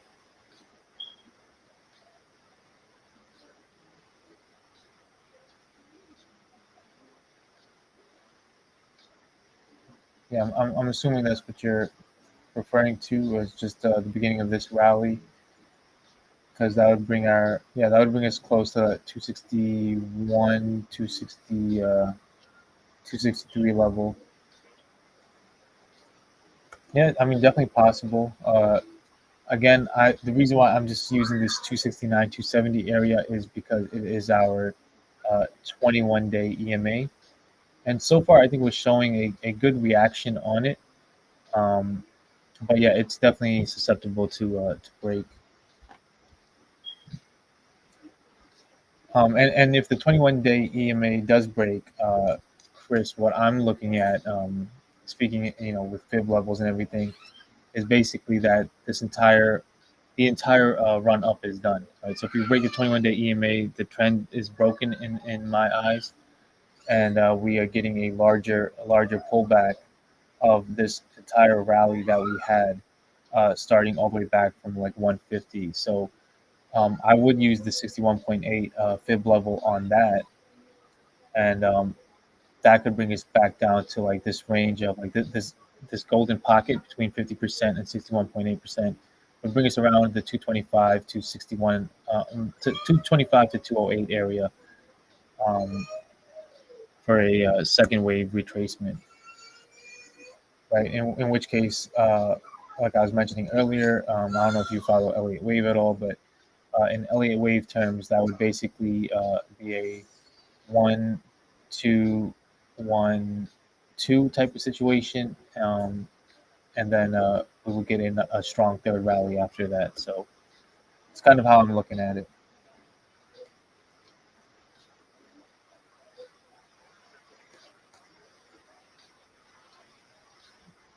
Now, if we bounce on the 21-day EMA, I think we could have a possible move higher for one more wave, um, or at the very least a V wave recovery, back up to around like the 280 to 285 area before we flush lower it.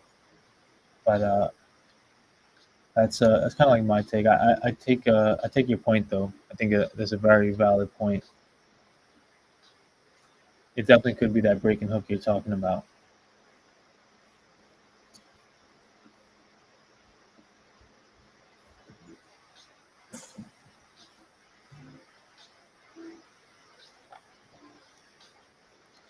It held at the 50%. It just might need more.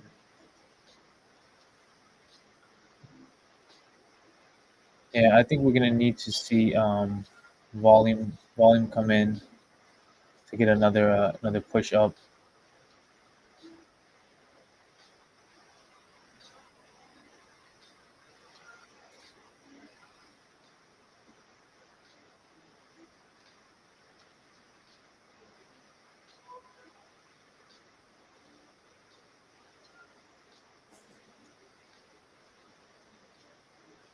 So overall, do you think that the rally is on a downtrend? How long do you see it going?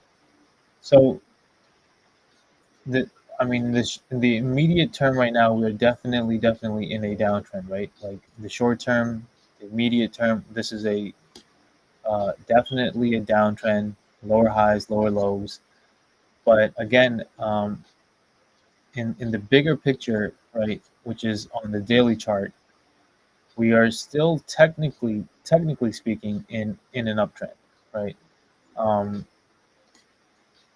so this is our daily chart, and you guys can see basically we started this trend around 152, and we've just been making a series of higher highs and higher lows, um, this entire time, right? So long as that continues, we are still in a bull trend. Now, even right now, we're testing our 21 EMA. We're above it, so we're still in the uptrend. Now, if we bounce off of it and we push higher, we're still in the uptrend. I think once we break below that and we end up making this first series of a lower low and a lower high, that's when we're technically and like officially in a downtrend on the overall play, right? So as of right now, it's still possible for in the larger trend for us to just bounce from this 21-day EMA, and come tomorrow we push higher, come next week we push higher. Um, but if we end up making a lower high and then a lower low, then I think we're officially done with this move, and we are going to see some downside uh, coming.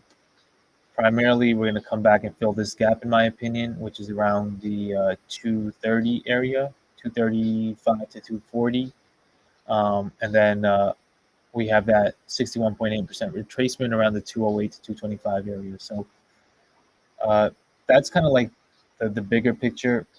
In this for this uh, immediate term move right now, essentially what we're looking to do is uh, to just get to this area where we could take out some of these highs. Because then if we pull back, we'll make a lower high, and then we can go higher and just do another one of these series of higher highs and higher lows, right? So if we look at it, let me go to this chart over here, and let me put this chart on like a 2 hour time frame, and you guys can see. So in these circles and these ellipses that I have over here drawn up, I have them drawn up for a different purpose, but essentially what you can see in them is pullbacks. So uh, we've had these pullbacks before, and we bounced off of them, right? So this was a pretty steep pullback from 284 to 261. Before that, we had a pullback from 277 to 238, right? A $40 drop. So a much bigger drop than what we've seen thus far since yesterday, right? And we still rallied to make higher highs, right? So as long as we're doing higher highs and higher lows, we are still bullish, right? Um, the one thing that we did this time around that we did not do before that is slightly bearish is that we broke this uptrend that we were this teal line that I have here, this aqua line.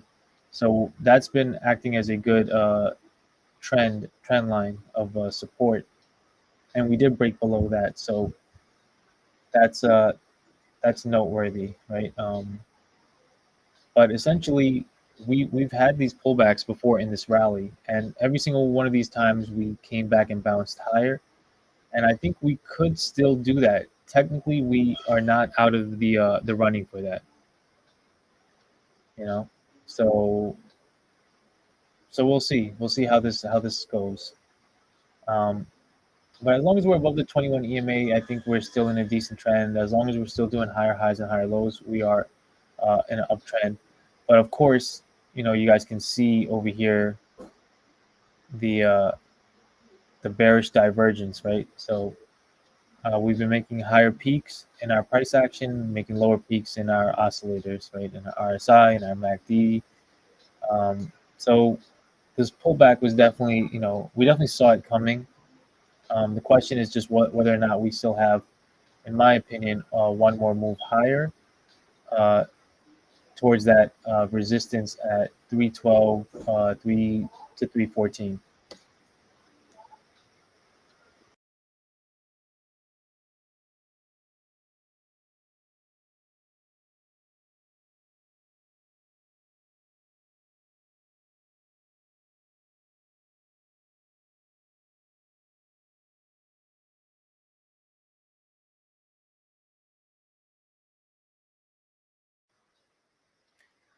I think a healthy downtrend, Q3 stopping production lines, Q4 profit taking, company will trade sideways 2024, expect $600 range.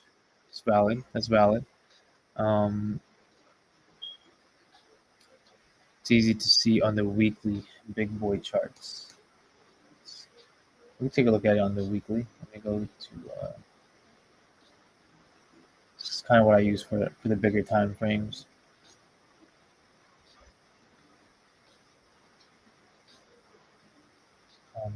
on the weekly.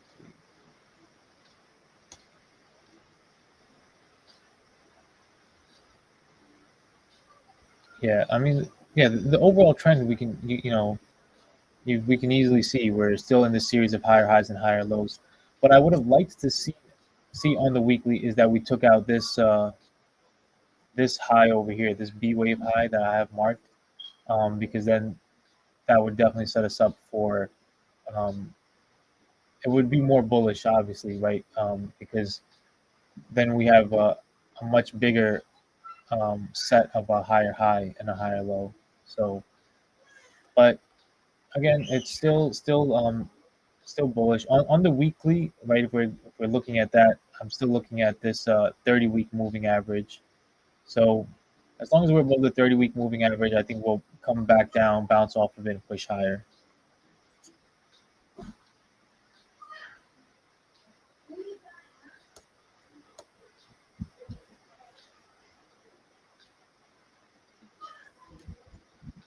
Um, what price are you targeting before you buy Tesla again? Myself personally, before I get back into Tesla, I would want to see the correction play out. If this is correcting, like I said, it may have one more rally in it, but it's not worth the risk to reward for me to go back in it. I'm kind of just watching it now, just to stay on top of it and see if the pullback does come and the correction does come. Uh, Most likely, if this is a 1-2-1-2, then we're probably headed to this gap, which is around the 235 to 240 area, in my opinion.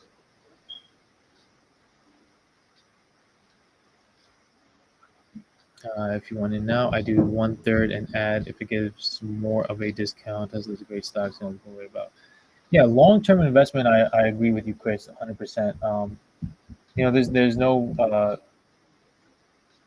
I don't think that long term that there's anything bearish about this at all. Like, do we go back down to 150 and the 100s? I don't think so.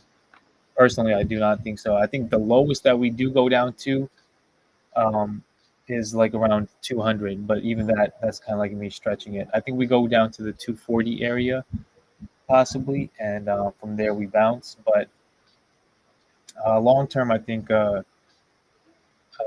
you could always just buy and average down because Tesla's always going to. Tesla's just a great long term investment. But in terms of trading it personally, because again, I trade with calls and puts. I play options. I'm not really somebody who trades shares, so I will just be looking for a retracement, waiting for the move to finish, and then when I see a bullish reversal, I'll go long again personally. So 264 personally, it will most likely go lower. Yeah, I agree, Dan, 100%. Good stuff. Oh, thank you, Chris. I appreciate you joining us. Thank you so much. Tell my new boss to let me live stream. I would love to, man. I would really love to. So it's one of those situations where I'm kind of be working hybrid, right? So it'll be 3 days on site, 2 days remote. So I think I'll be able to sneak in a couple of days of live streaming on my remote days.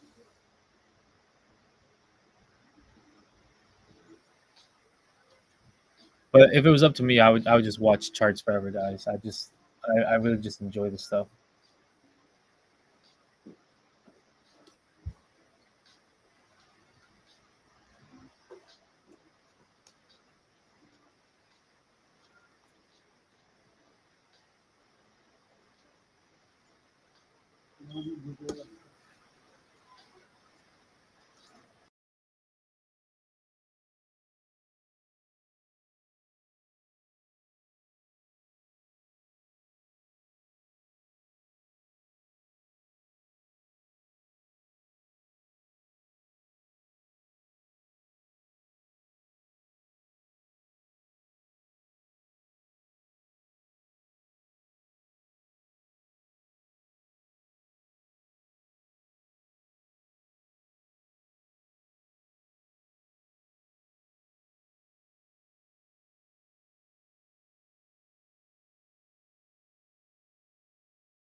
At least one stream per week. Yeah, I'm gonna try, guys. I'm really going to try to do at least a stream.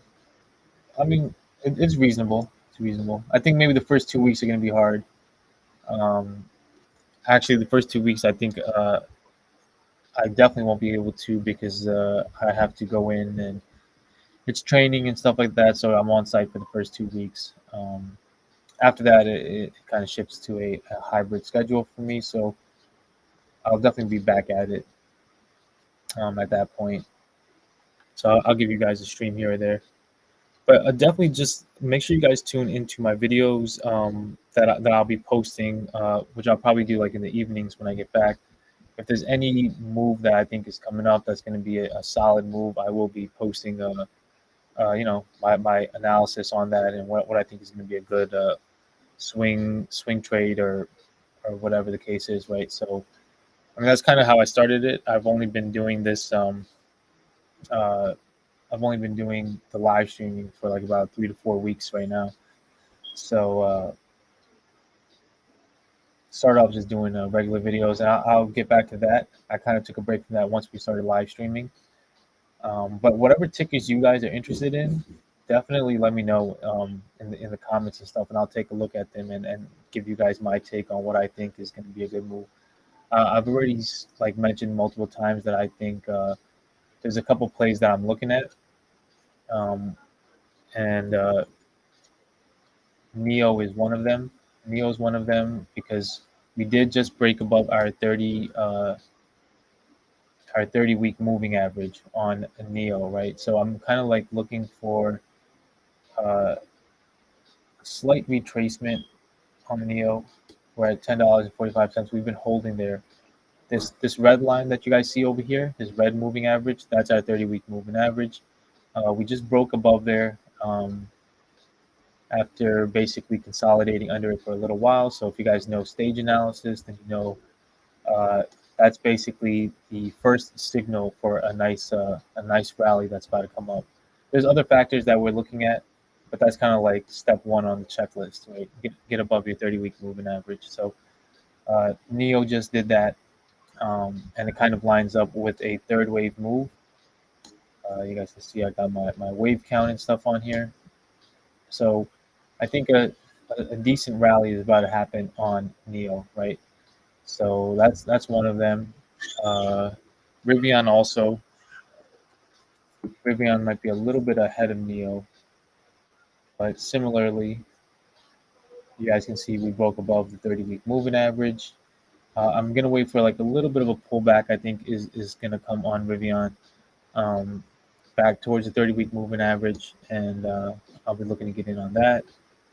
Palantir, I already mentioned to you guys. Palantir is something that we've been watching for a while, honestly, on this channel. So I actually called out an $18 to $20 price target on Palantir back when we were down at like $7, right? So you guys can go see my older videos on that. So it looks like we pretty much hit that target.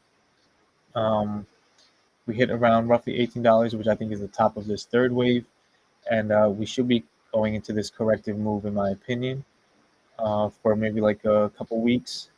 And after that, I think this will be a solid move to play this fifth wave up. And then Riot and Mara, I think those are gonna make it. Those are gonna push higher as well, right? Waiting for that break on Bitcoin.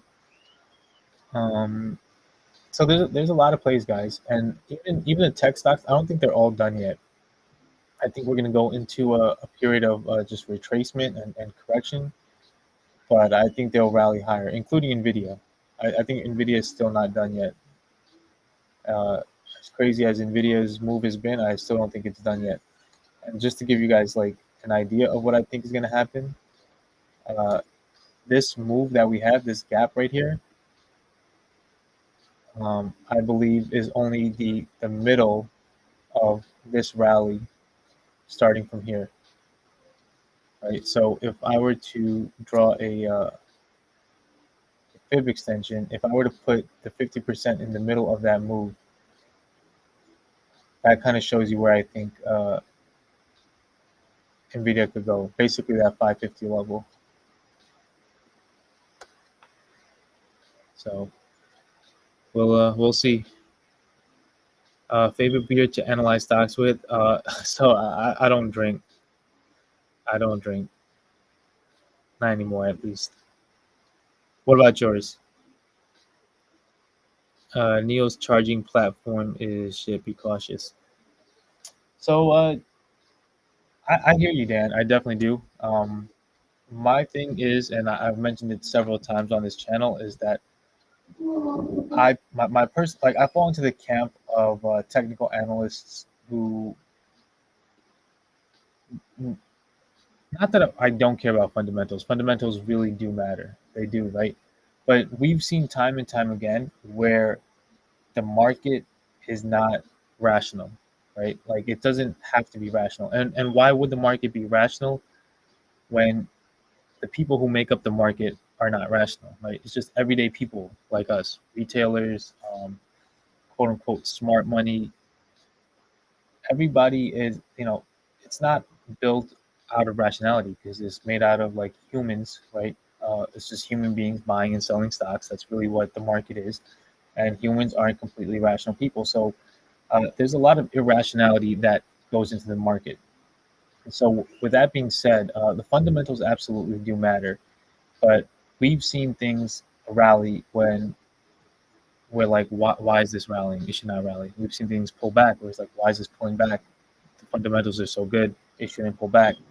Such and such news just came out, et cetera, et cetera. So, as a technical analyst, what I do is I just look and observe the price action, which I think is king, and I just look at the technicals, and I go more. So I give more stock, and I put more weight on the technicals than I do the fundamentals. This very well could be the Neo's charging platform is shit. You know, I don't disagree with you, but could the stock still rally? Um, Absolutely. Could AMC and GameStop still rally? Absolutely, right? So when you see, again, I'm not a long-term investor, also. So absolutely, if you're a long-term investor, I would not advise um, uh, going into Neo or anything that has poor fundamentals, right? I think that's where the fundamentals kicks in more. But as a trader, um, looking to buy low, sell high, right? To flip something basically, um, to make a quick flip, whether it's a swing trade, a day trade, or a scalp. Uh, I think the technicals are a better indicator for that. For long-term investing, 100%, fundamentals are absolutely key and vital to know that this is a long-term investment, and there's growth here. Uh, but in terms of a trade, right? The idea of a trade is really to either buy low, sell high, or a key actually. If you guys read Stan Weinstein, the real key is to buy high and sell higher, which a lot of people don't think about. But essentially, yeah, it's just like it's flipping something. You get in and you make a quick flip.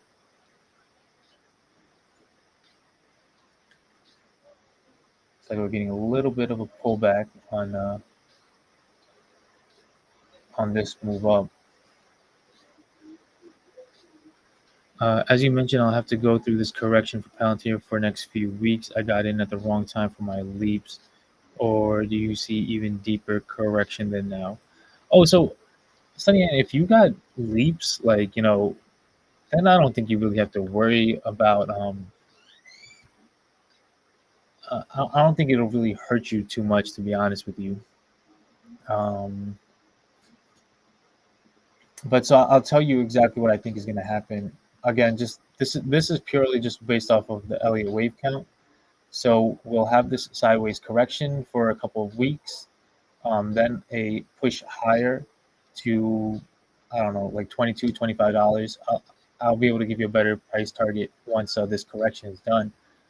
But after this push up for this fifth wave, then you're going to get a larger retracement, in my opinion, right? So um, if you have leaps, I don't think you have to worry about this correction too much. I don't think it's going to do much damage to your contracts. And then once it pushes higher anyway, you should recover on them.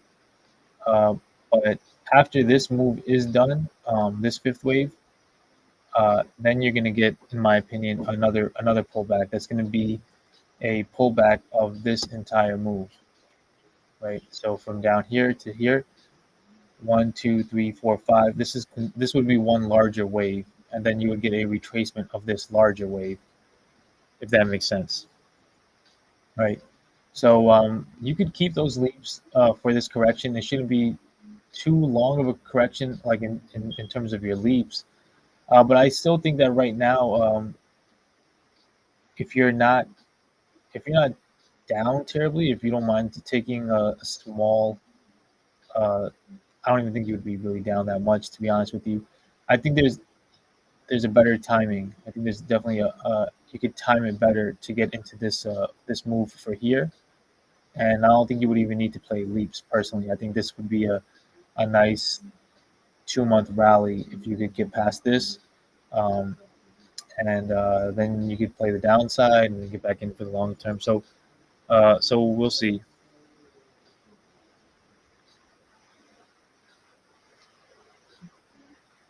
They have their earnings reports soon. So okay, gotcha. All right, so I get it. I mean, just be careful again. I get with the earnings. Who really knows, right? Tesla didn't have a significant beat, but they still had a beat, and you see what happens.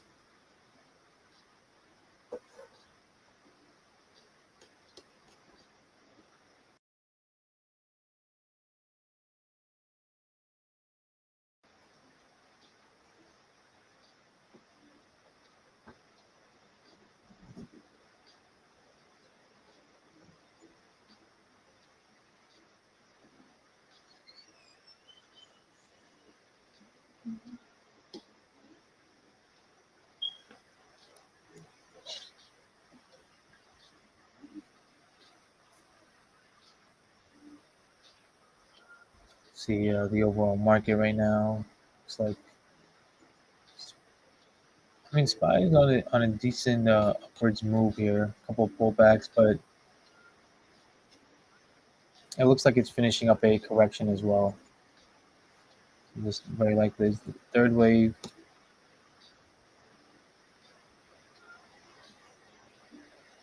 And we are probably going to get fourth wave pullback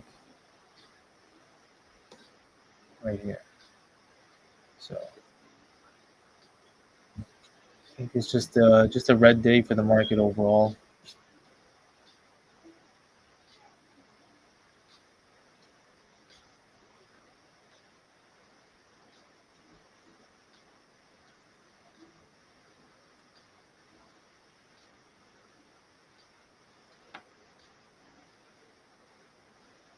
Is there anything that you guys are watching right now that's actually running, that's actually like pushing and is green for the day?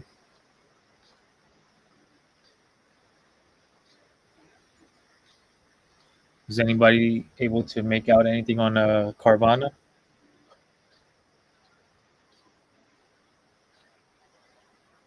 So on Wall Street Bets, I saw a couple people who just like really cashed out on Carvana.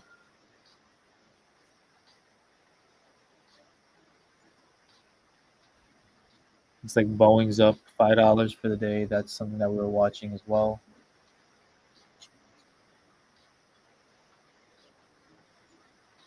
This is Boeing right here. It's like it may be doing an extended move here in this fifth wave. Mm, yeah, overall, not too much is running for the day, so just looks like a down day in the market overall.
like we may be coming back to test that 21 EMA.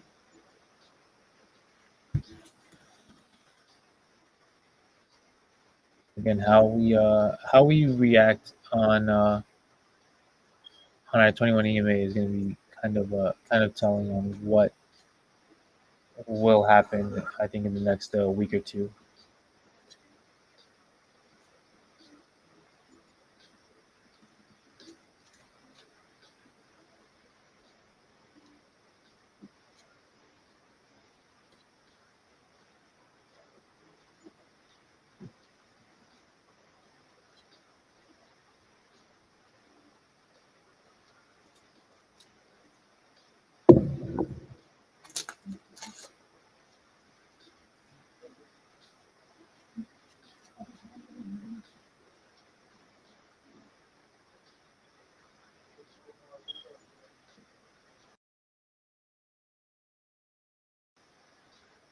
Yeah, yeah, it looks like it is breaking down again. But again, we could. And this is a three-wave move right here.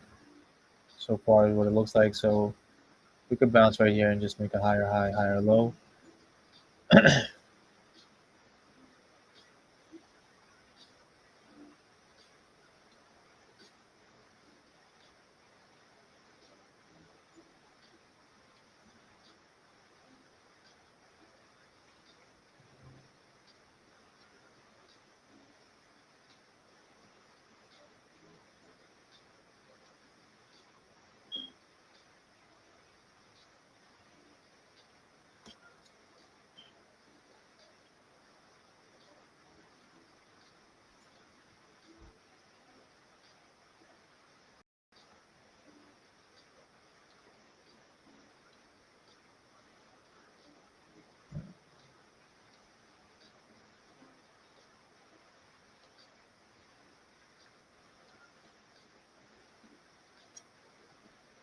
This is the spy, and this is kind of the count that I have right now.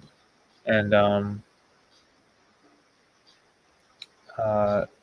I will admit that my count is not the common prevailing opinion. I would say I think most people are uh, considering this to be an ABC correction. So I think most Elliott wave people who are looking at this are looking at this as A, B, and a C wave that's finishing up around here, and then from here we're gonna actually end up going lower to uh, to break these lows that we had back in October, right? So um, in most Elliott wave people's minds right now, I think the low is not in. This is not the low. We're actually going lower. Uh, I was kind of trying to see. I was leaning more bullish myself um, for a couple of reasons based off of the wave count.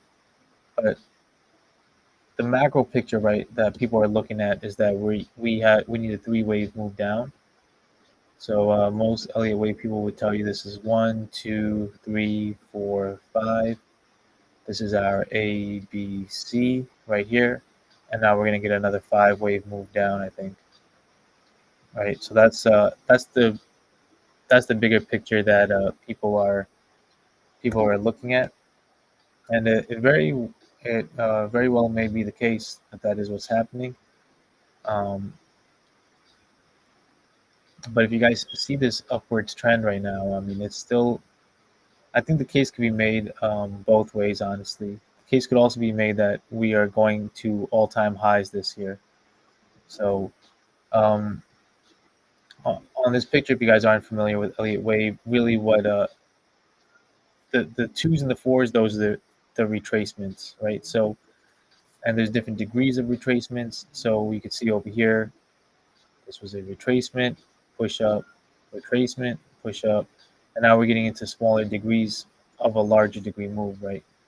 So the way that I have it going as of right now is that this was our first wave, second wave. We're getting a third wave, we'll get a fourth wave, and we'll get a fifth wave, right? But you can see how within a move like this, um, it's made up of a series of highs and lows, right? Higher highs and higher lows. So this pattern is still persisting, right? This is the overall market I'm showing you guys. So this pattern is still persisting, and as of right now, there's no real reason to believe that it's uh it's the market is breaking down, in my opinion. Um, we're just in a pattern of higher highs and higher lows. So right now we are pulling back, but we're gonna get these pullback moves on the road higher. So we'll see. We'll see. There's a lot of people that have us topping out around here and then going to make new lows. So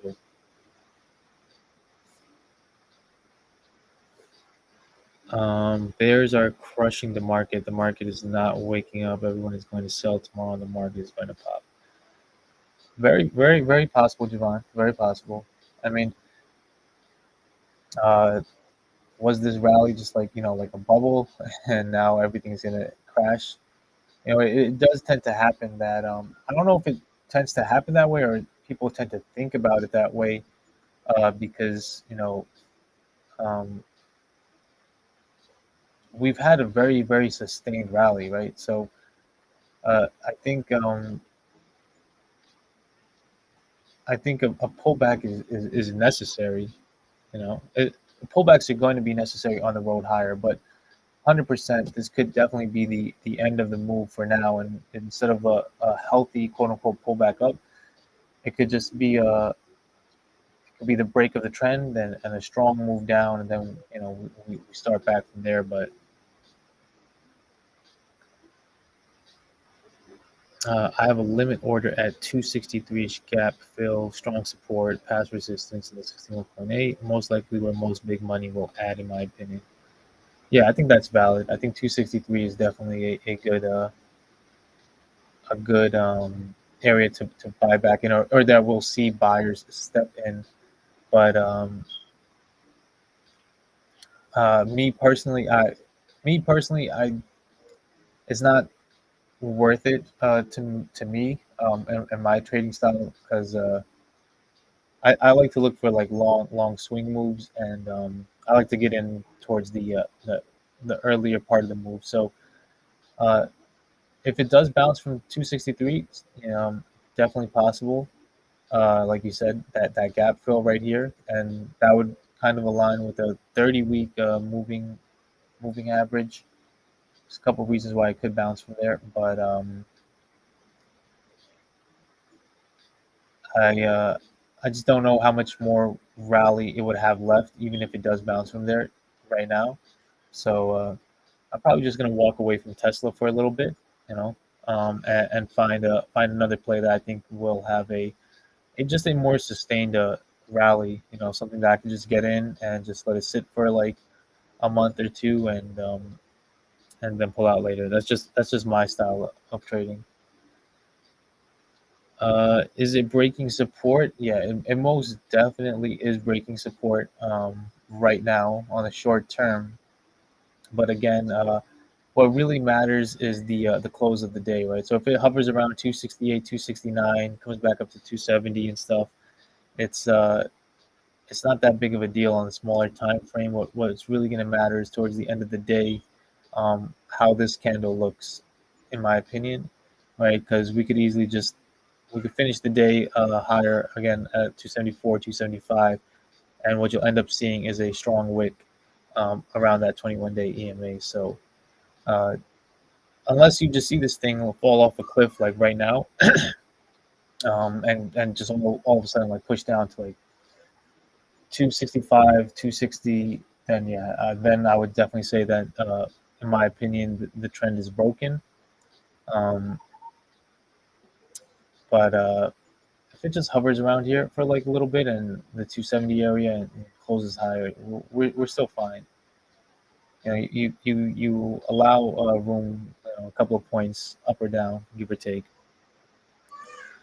It's a must these days to take profit. Many wait too long and give back. Absolutely, Chris. Absolutely. And I was stressing that as much as I could yesterday without quote unquote giving financial advice, because this is not financial advice to anybody who's listening, but I was stressing as much as possible, like there's a good chance, right? We have this bearish divergence playing out, and yeah, I could see it pushing higher to 314, but it's a good area to take profit. I there's because I also stress multiple times, guys, like um, I'm speaking from experience. Like when I first started trading, I was that guy who just wanted to hold everything and then just.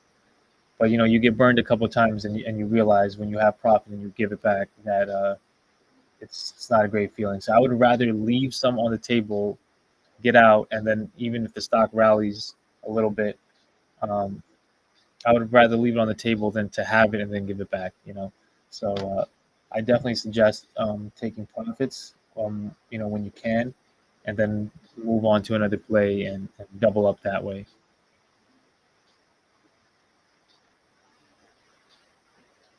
Everyone is taking profit now. Yeah, yeah. The market is pulling back. The market gives and the market takes.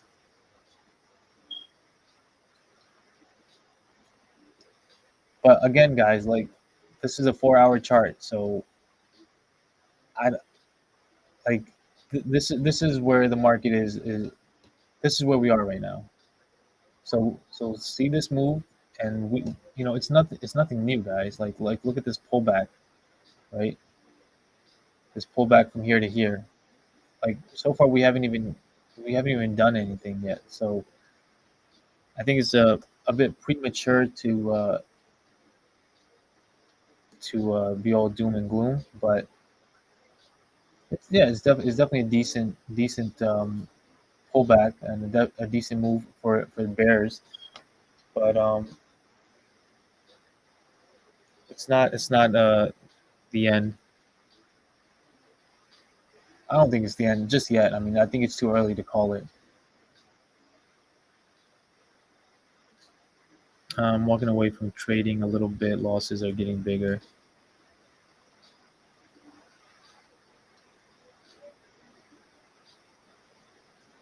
Hey, I hear you, Javon. Yeah, sometimes it's good. It's good to get that mental break and just get away for a little bit, go back, reassess.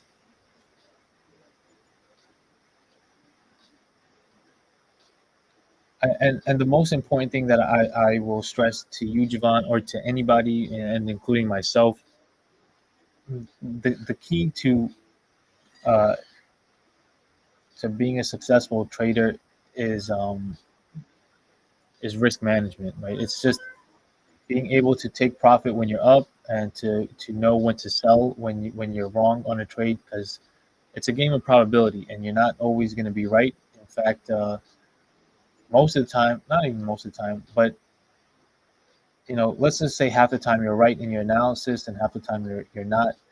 You could still end up being profitable because as long as you have like a decent risk to reward ratio, right? Like you have like a 1 to 3, I think which should be minimum risk to reward. Then your losses are going to be small, your gains are going to be big, and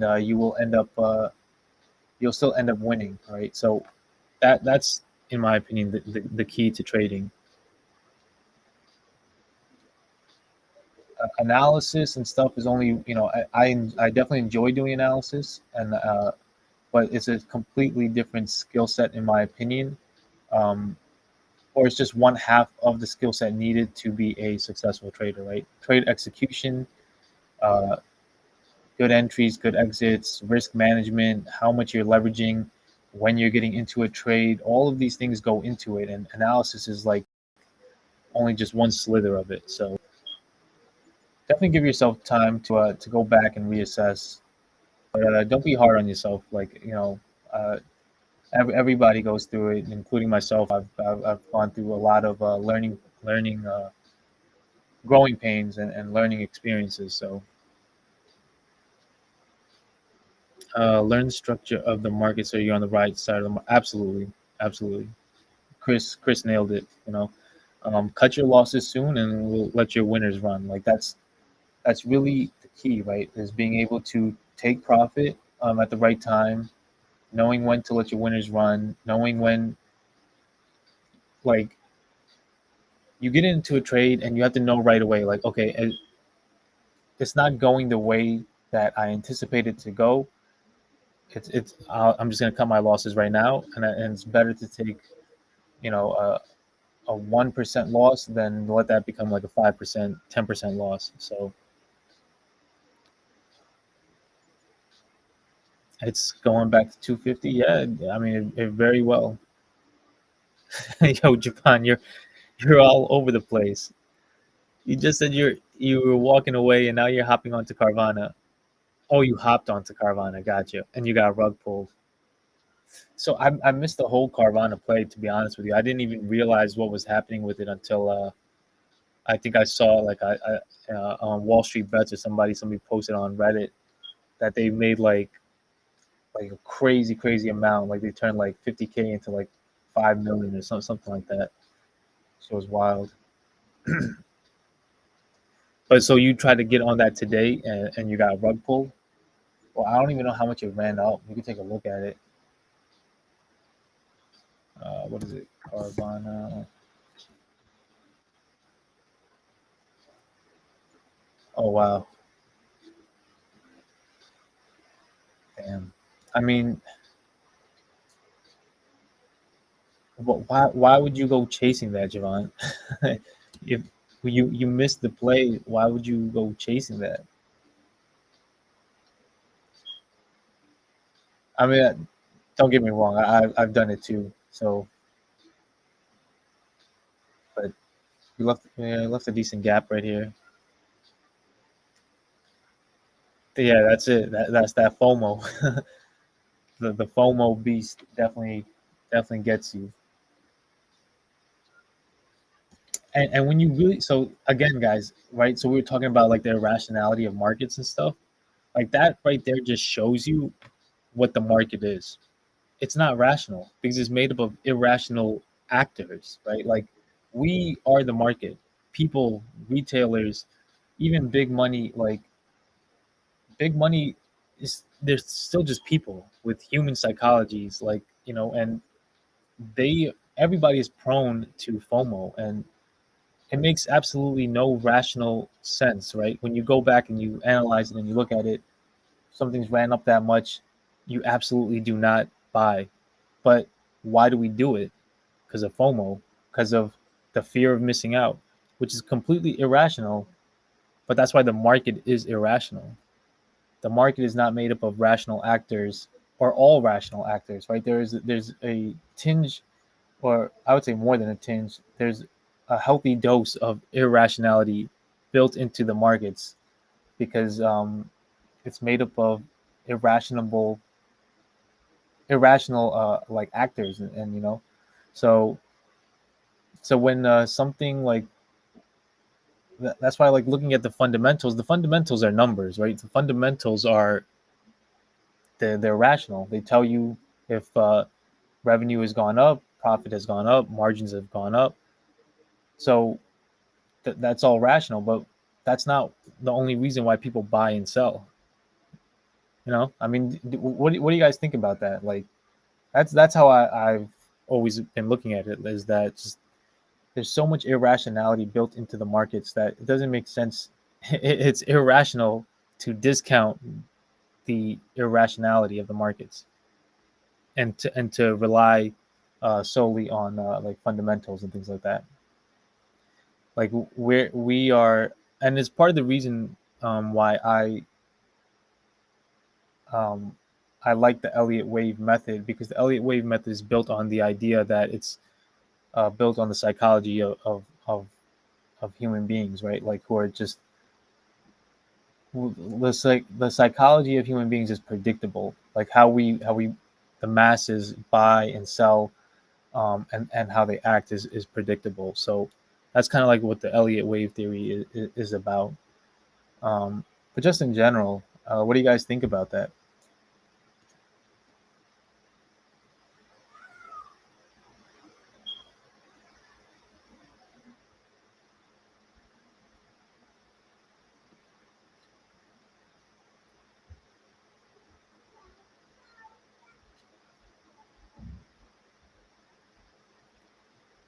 we're at 267 right now, and it's uh it's really not looking that great for Tesla, to be honest with you guys. I was hoping here that the 21-day EMA would hold. And again, it could just wick out over here on a daily candle. But it's at the moment it's just not looking too good.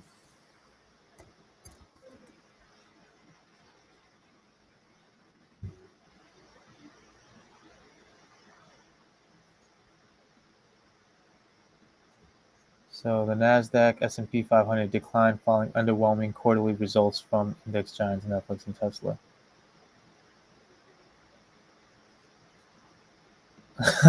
I agree, Dan, including myself as well. People are just we're just stupid. I mean, we just do dumb things for no reason, no rhyme, no reason. We just do dumb things. And the hardest part is really, that's why anybody will tell you the hardest part about trading is really just controlling your emotions, because when you behave on emotions, that's when you act irrational and do irrational things. But I agree, Dan. So have you guys heard of what is it called? Have you guys come across like any of those like AI like trading bots, and how successful do you think those things are? Because those things should be basically completely rational based off of technical. I'm assuming technical analysis and stuff, right?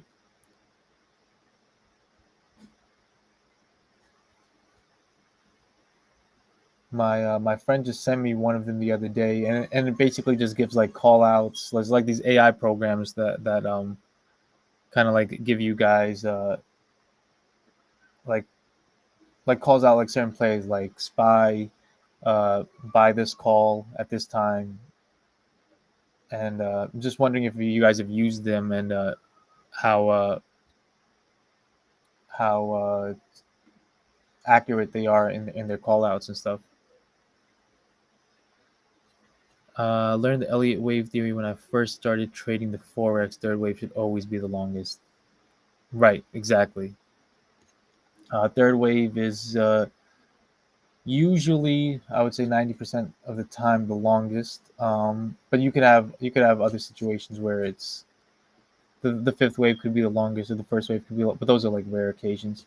So that's actually why, Chris, uh, right now I would be changing my count over here personally from first, because I was originally looking at the Tesla move as this being the third wave, and that should have ideally taken us to around the $340 level. But the fact that we're topping out over here around 299, 300, you could see it's only it's not 161.8% move, which is what the normal price target would be for a third wave move.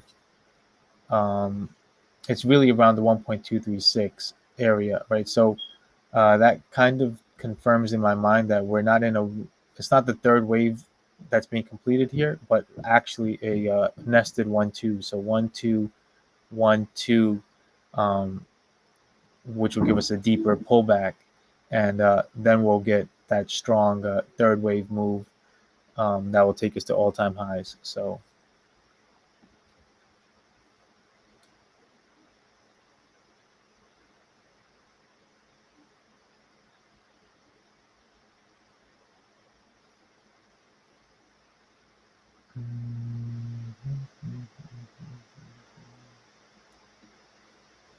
uh,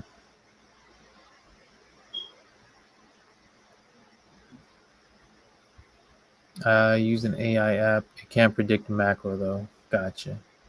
Okay, so it's mostly just like short term, like scalping plays and stuff. We broke support. Yeah, we broke right now. But again, I'm looking at it more in terms of the daily. So if we could even bounce back above 270, and we're looking at the 21-day EMA. So what really matters is how it closes on the day. We're kind of oversold right now in on this smaller time frame, so I think we could bounce back up in a little bit. But what really matters to me is how we close on this daily candle. So um, it's about 1 o'clock. We have 3 hours to see if we can bounce back above that and close around 270 to 275 to still be holding it as a valid support. The fundamentals is what yeah, no, I agree, Javon. The fundamentals is what really drives the markets and what makes it work, right? Like people are buying and holding shares in companies that they think are going to be profitable over time, that are actually good companies 100%. But I'm in terms of trading, I think you know it's not, and again, it depends on your time frame for trading and whatnot. But if you're a day trader, if you're a scalper, if you're a short-term swing trader, I think ultimately the technicals is what matters more, right? Because all you're looking for is a change in direction, right? For a certain period of time, and you're just trying to capitalize on that. So me as a trader, I prefer technicals. If I was a long-term investor, right, then obviously I would pay much more attention to the fundamentals. For those learning trading, only trade blue chip stocks, then you'll never get burned. Good point. Wait for the market to come to you at the fib levels of 50 and 61% on take profit at fib. I agree. I agree, Chris. I use the fib levels on these pullbacks, on these retracements. So um, I actually have right now. I think the first level on this pullback, assuming we don't hold this 21-day EMA, which it looks like we are not going to currently, right? Because also, like, you see the bearish divergence, you see the pullback on the RSI, most likely going to get under the 50. If we don't bounce on the 50 on the RSI, I think we're definitely going to free fall from here. But if we could bounce on the RSI, we might be able to um, bounce a little bit before we pull back some more. Um, but yeah, so I definitely see us coming to fill this gap first, and if we can't find valid support in that area, then the 61.8% level, I think, would take us down to around 208 to 225. Yeah, like around this region right here.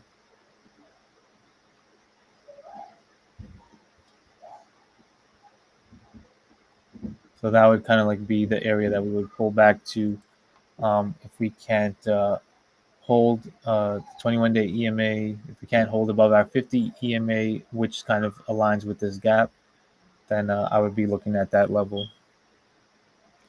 How long would Tesla go before going up?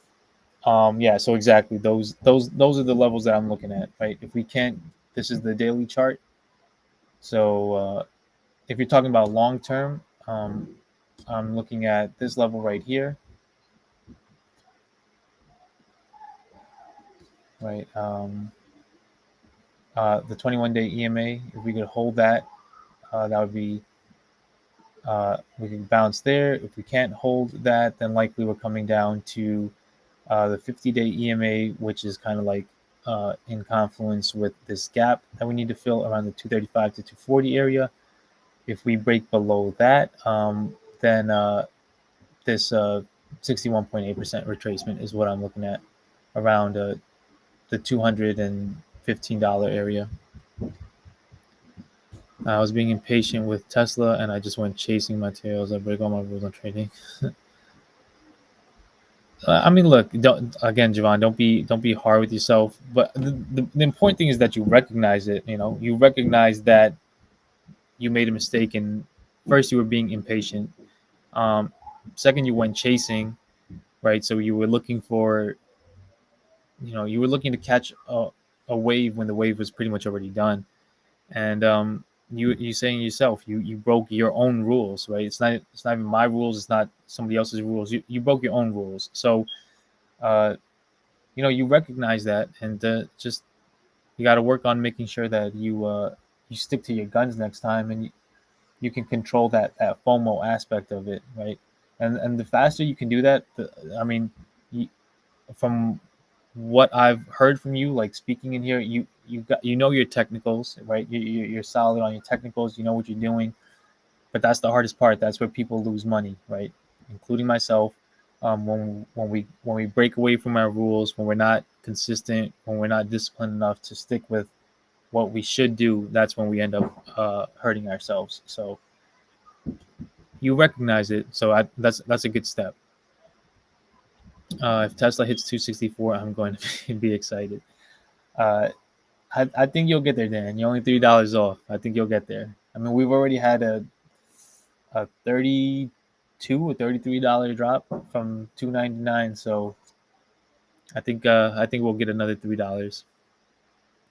I try to trade with big money as they move the market. I think that's really smart, Chris. I try to incorporate that in my trading as well. So I use Elliott wave theory to kind of like give me a general guidance on possible where the markets can move. But I try to line it up like with heavy demand zones or supply zones and other factors as well. So I think smart money trading is pretty is a good strategy. But I think the more different forms of technical analysis that you can use to come up with confluencing like patterns that kind of like they all agree and they all show you give you a similar answer. I think that's what I like to use. I like to use a bunch of different strategies that all kind of uh, the more different forms of analysis that I can get that kind of all point to the same direction, the more confident I am in the trade.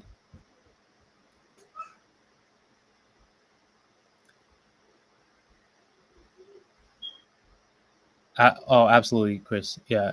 So double tops, double bottoms, head and shoulders.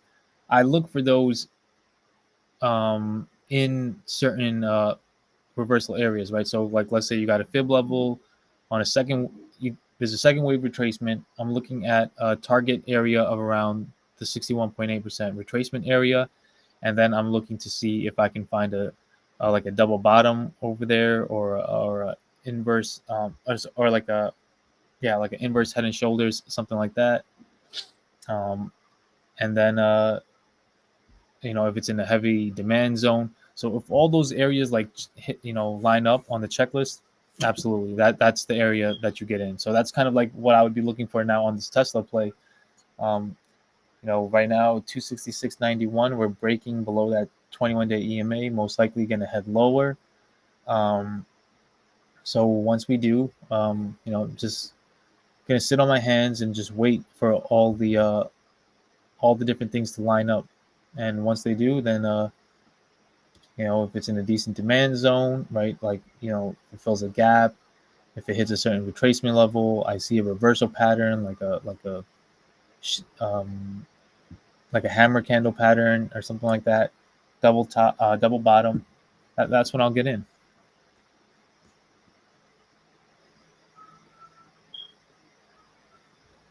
Right, right. Yeah, exactly. They profit from retail traders that don't know structure. Absolutely, I agree.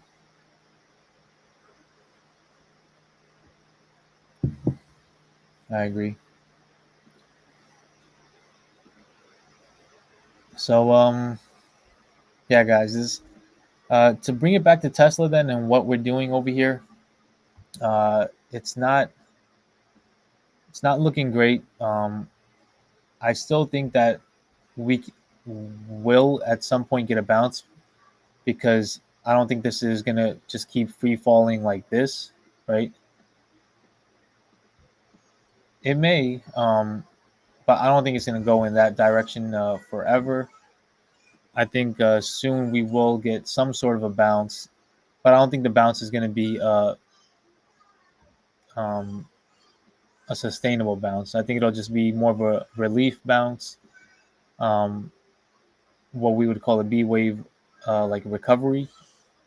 in Elliott wave terms, and then we'll continue this pattern down again as well. So it doesn't look like it's holding the 21-day EMA. How long do I think Tesla will go down? If this is that longer term correction, I think it'll last a little bit.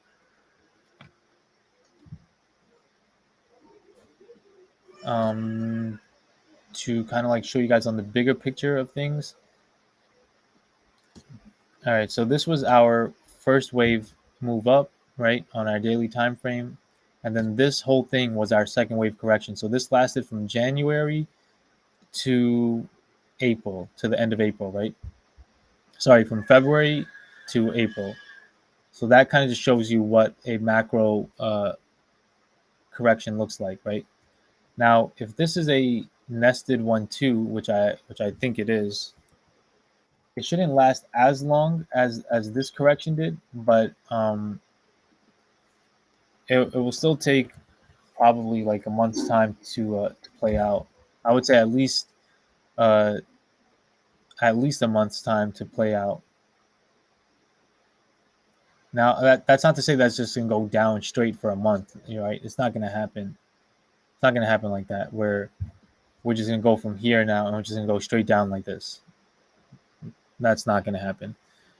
But what will happen, in my opinion, is where we you see the dramatic move down today, probably get a push back up, and then another dramatic sell off. It's and this will take some time. This will take some time, right? So eventually we're gonna work our way down. But wherever we bounce from, so long as the bounce is higher than this, right, which I believe it will be, we have many areas of support over here. Um, Even if we break our 21-day EMA, uh, we're still basically in this pattern of higher highs and higher lows. So honestly, what you have to do is just time your reversal, and just buy the dip at the right time. So what you don't want to do is buy the dip and then the dip keeps on dipping, right? Like so, just be patient. I think, in my opinion, just be patient. Whether you're shareholders or whether you were looking to go long on Tesla again, allow the move to play out. I say, keep an eye on Tesla and just watch it, but move somewhere else. That's what I plan on doing. I'm going to pivot to something else. I'll find another play to make, and I'll trade that for a little while, and then just keep my eye on Tesla, because I do think that once this retracement is done, I think that the move that's going to follow this is going to be a lot stronger than this move even. So this move was pretty strong, right? This took us from 150 to about 300, $150 move. The move before that was pretty strong, was about $100 move. So once this retracement is done, I think we're going to get an even stronger move, in my opinion, and that move will likely take us to all time highs. So long term, more bullish that we're doing this 1-2-1-2, but short term, we're definitely going to get this steep pullback, and I've been saying that for a while, guys. So those were the two scenarios. Either we were going to finish this third wave now, headed to like 340, or if we got this pullback right now, we were likely headed in a 1-2-1-2 situation, which would be more bullish in the future, but in the immediate short term offer a much deeper retracement. So that's really the picture that I see right now, as of right now.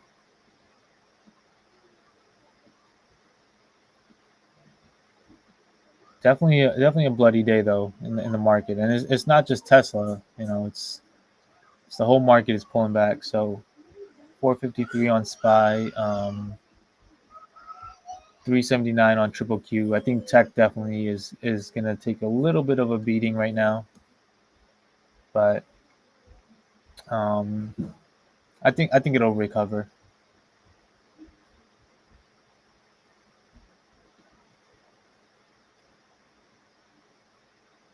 So just to be completely transparent with you guys, just so you guys know what exactly I'm looking for, right? Like I said, I sold on the way up. I've been selling on the way up. I got in early on this play, um, like down here around the $180 mark, and I've been selling on the way up. Right, I went in decently heavy, and I've been selling, taking profits on the way up. And as of yesterday, I had a few contracts left. I sold the majority of them yesterday around 295, 296, um, and I just left a couple of runners on just in case anything wild happened during earnings. But for the most part, I was risk off, right? So I have a few that I'm holding right now, and that's the only reason why I'm watching Tesla. I mean, besides for you guys, is also like for myself, is just to see um, if we do get that B wave recovery. Like I have these contracts till the end of August, so I have time on them. Um, so I'm really just looking to see if I can offload them on one small move higher, if that makes sense, right? So I'm thinking that we may get this B wave recovery, and if we do, and we can push back up to like around the 285 to 290 area within the next week or so, I can offload those, and not take and just recover a little bit that I lost from the earnings play. But for the most part, I am done with the Tesla play, and I'll be looking to pivot into the next play soon.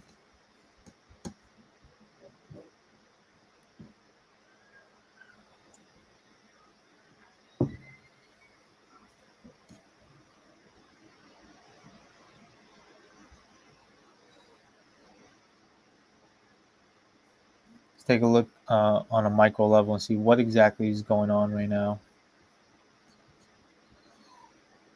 So this is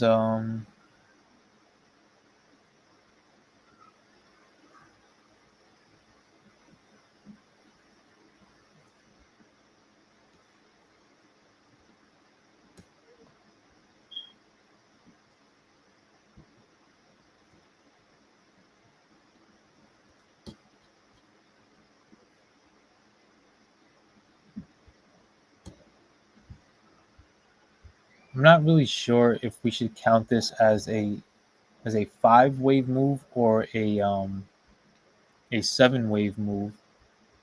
If it's a 7 wave move, then this could be the entire correction, right? So there's your ABC. This is your X wave, and then this is like another ABC. But there's like 3 waves here. So 2, 3, 4, 5. This is 5. It's actually probably just a larger zigzag. So you have 1, 2, 3. The earnings move makes it kind of difficult to count.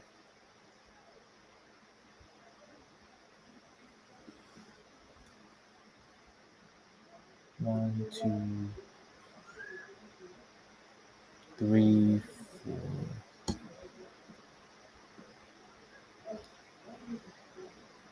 I mean, I could definitely count 5 waves here, so that could be a C wave, and this could be our B wave over here, and then I'm assuming this is probably 5 waves of a sort, 1, 2, 3, 4, 5, something like that. In which case, that would just be a standard ABC, and we could see where we think that this might bounce. So let's go to actually, let's go to this picture right here.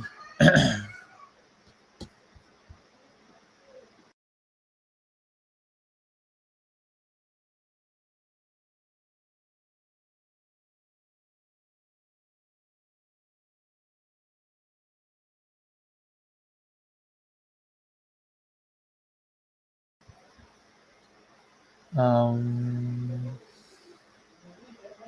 so instead of so again, if this is what is playing out, and it looks like it is in fact This would be the less bullish scenario that I was telling you guys about yesterday, um, which is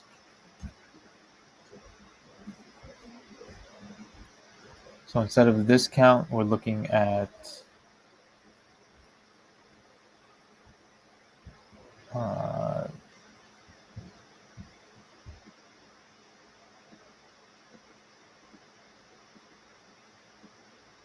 we're looking more at this count, right? So that this is the entire move right here, and now we are getting a pullback of uh, this entire move.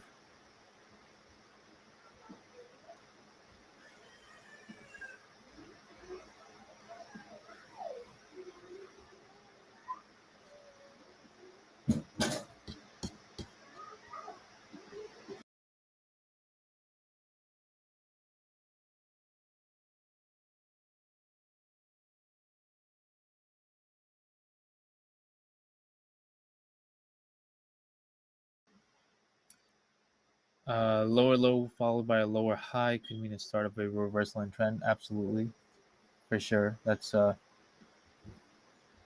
definitely the beginning of a sustained downtrend or a reversal series of lower lows and lower highs, which is, I mean, really what we're making. I think the pivot would really be around this area, around 265, which is where we are at,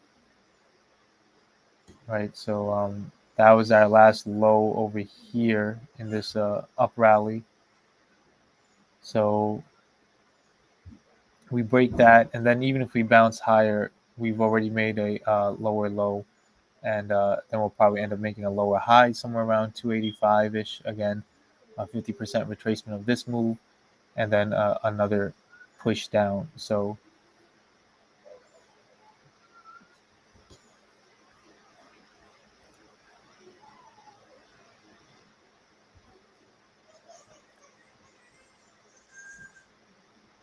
should you buy at 264, 256 shares? I personally think that um, this has lower to go right now, right? Again, so I think um, we're basically going to do a series of lower lows and lower highs, in my opinion. Since we're not holding that 21-day EMA, it's very likely that we are going to. It's very likely that we're going to do something like. Sorry, my trading view is not working. We're going to do this, and then we'll probably bounce a little bit, a little bit of a relief bounce, um, and then push lower again. So uh, that's personally what I think is going to happen right now. But so you could buy now, and then if it does bounce back, uh, I mean, I'm not sure what your trading strategy is, but I don't know if you want to buy a few shares here, and then if it bounces back, sell, and then buy again lower if it goes lower, or if you just want to keep cost averaging down. Um, I think you could wait personally because I think it's the beginning of a retracement. But it's your call, Dan. As of right now, I'm not seeing any reversal signals or anything like that. Right on this move down, I'm trying to count it in terms of its waves. It's not clear, so I would really just be looking for certain levels that I think that it could bounce at. But as of right now, nothing really in sight. We are oversold on the RSI, but it could still go lower.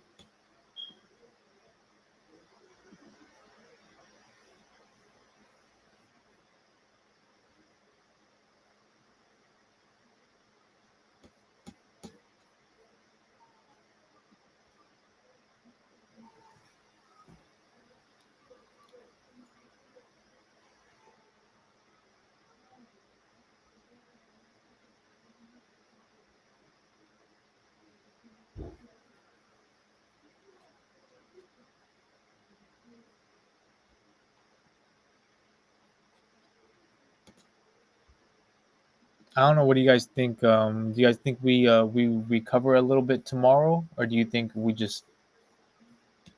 I personally can't see it just going straight down like that. I would feel like we would end up making a lower high before we go lower at some point, right?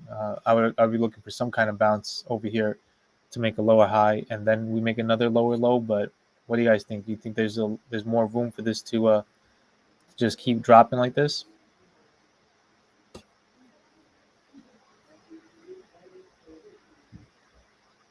Here comes the 264.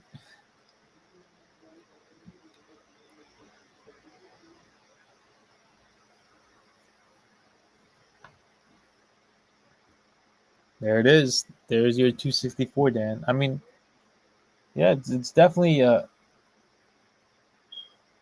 good entry, but I also just feel like you shouldn't catch a falling knife, right? I'm sure you've heard that term, right? There's no real end in sight as of right now, so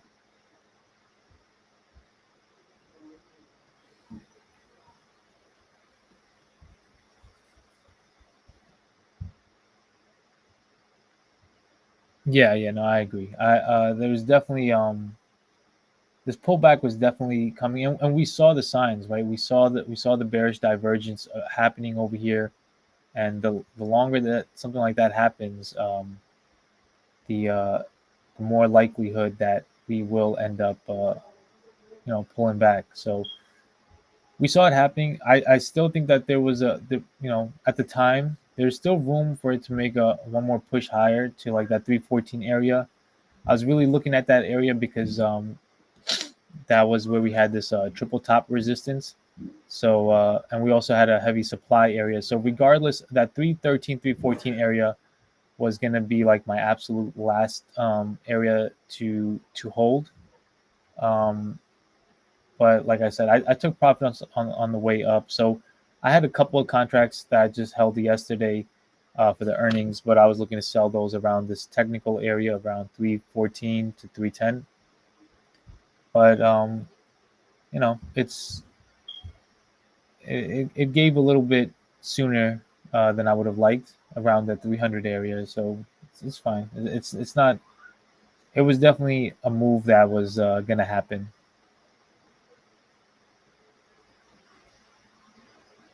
Yeah, Tesla. As of right now, it's definitely lost its 21 EMA,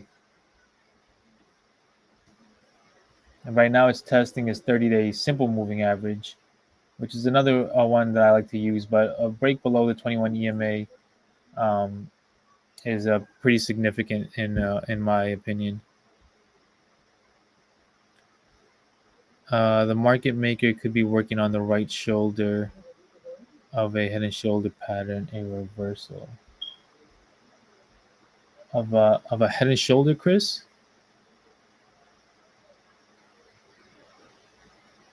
Oh. Do you mean that we would get something to play out like this? Like this would be, you said on the right shoulder,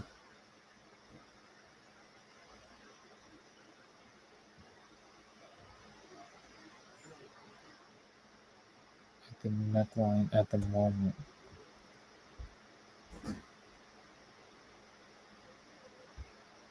Oh, you mean something like that? Yeah, yeah, that would make sense because that would give us the higher low and the lower high and then another lower low.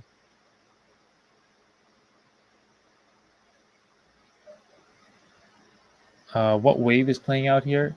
So looks like I would say an A wave, right? So basically, after this first wave move up, then we're expecting a pullback. I would say in a three wave move, right?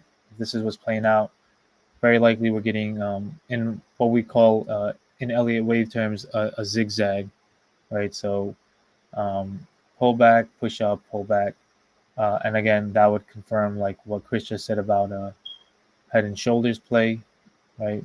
That would kind of like line up. So in Elliott wave terms, we would say that this is an A wave, and then possibly get a B wave recovery, and then a C wave down. So can it bounce back up to 270? Yeah, it can. It can. Yeah, exactly, Kristen. ABC.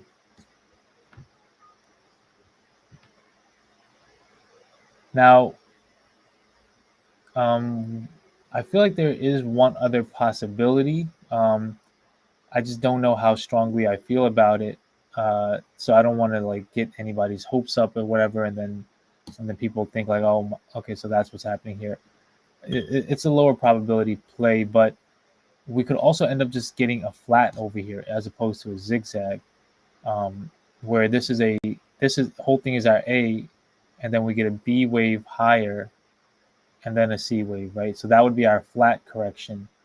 And what that would mean is not necessarily, but it could be that this is still the third wave, and this is a fourth wave correction, and then from there we go higher. So uh, that's still on the table. I just think it's a lower probability play, so that's why I'm not really spending too much time on it, because it's really all about probabilities, right, guys? Like I try to just give you guys what I think is the higher probability setup, because too many setups and it gets confusing and you never really know. But if I think that the setup changes at some point, I'll let you guys know.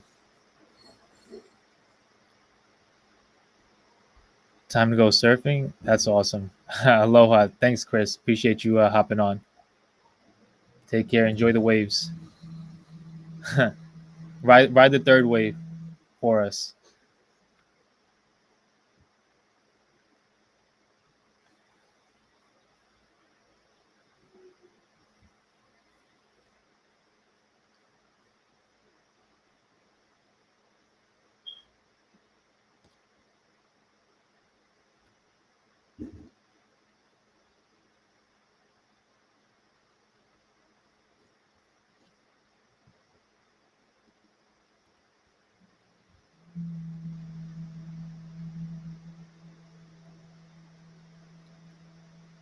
Where is a long-term buy for Tesla?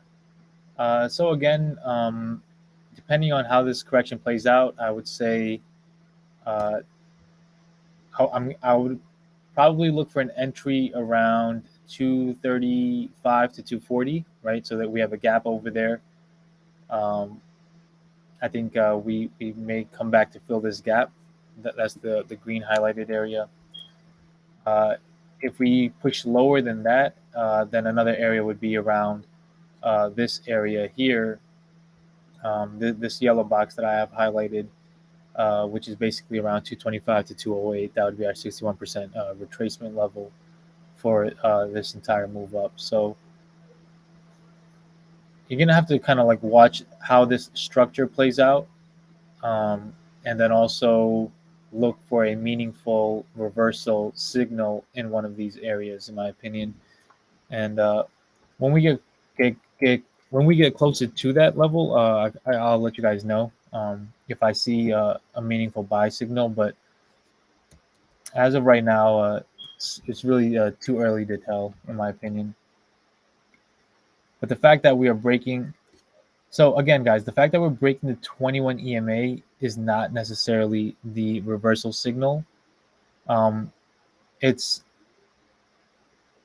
it's the it's an early indication that we are, but the real signal is going to be once we make that lower low and lower high, right? So this is our lower low already that we made. Um, we'll probably make a lower high and get a decent bounce, if not tomorrow, maybe by next week at some point, right? I think buyers will step in, but the key is going to be is that it's going to be a lower high. It's not going to go and take out this 299. It's going to be a lower high, and then we're going to make a lower low. And once we do that, and then we come back and take out wherever this bottoms out at today or right now, that will be the signal that uh, the trend is over, right? So the break of the 21-day EMA is the first. It's like the smoke before the fire, right? If that makes sense. Um, it kind of lets you know that you know something's burning, but you don't really see the fire yet, but you can see the smoke. Uh, we'll get a push up, and that push up might make people think like, okay, the worst is over, but really what that is just that B wave recovery. It's a lower high, and then we get a lower low. So me personally, the little bit of the couple contracts that I have left, I have them for August expiries, so I have time on them. I'll try to wait to see if I can sell them. There's no reason for me to sell them right now. Um, See if I could sell them on this B wave recovery if that comes. Uh, just get out and recover as much as I can on those two contracts, and then possibly if I feel confident enough in the setup, I could take a short position on Tesla to ride this C wave down. So I'll let you guys know about that if you guys are interested in playing a move like that. But for right now, kind of just have to let this move play out and see where this bottoms out at, if we reverse, and what the next setup is really.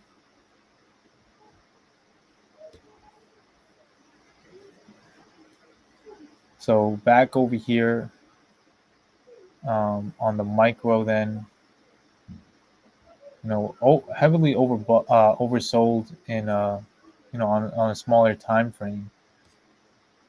Let's see if we could get some last minute buyers to come in and push the price action back up to 270.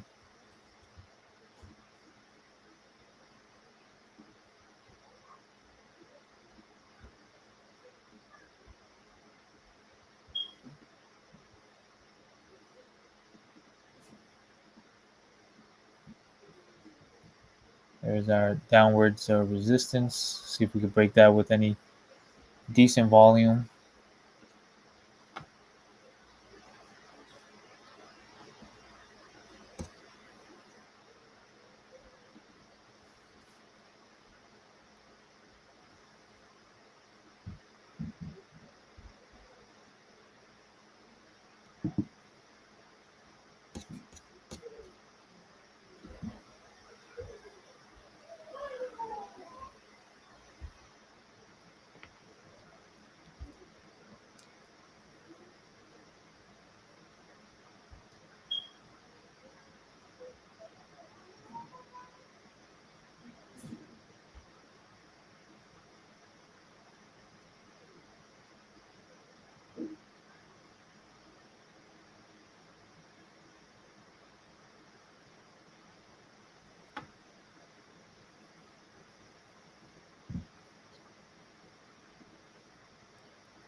All right, let's see. Did we find the bottom? Are we going to recover a little bit? And it's definitely been a slow bleed over here.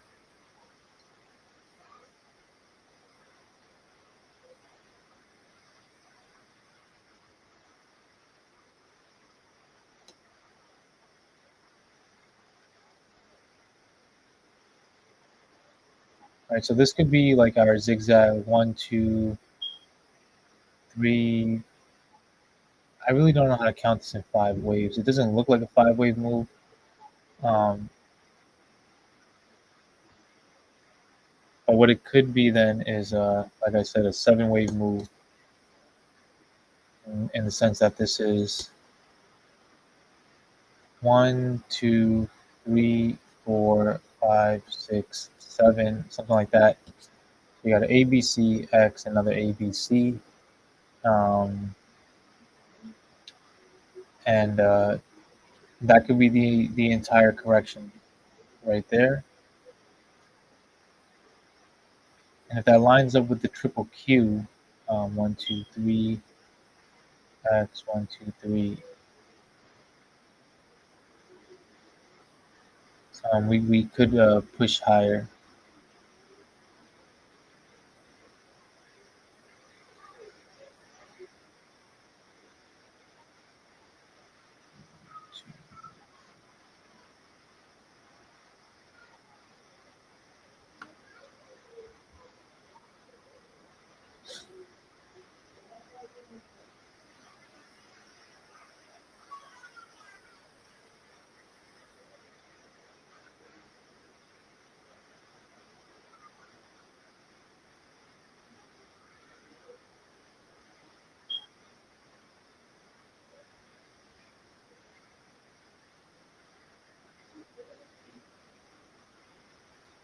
So I mean, this could be a meaningful reversal right here. See how this candle closes in the next 11 minutes, but uh,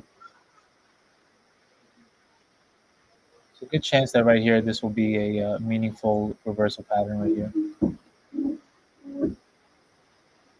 Right, so a hammer candle pattern.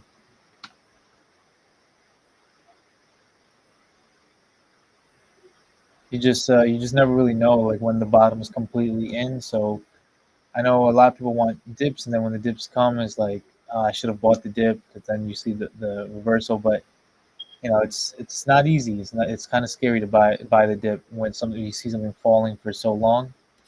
It's easier to say. One second, guys. Gotta take a call.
Hey guys, sorry for that.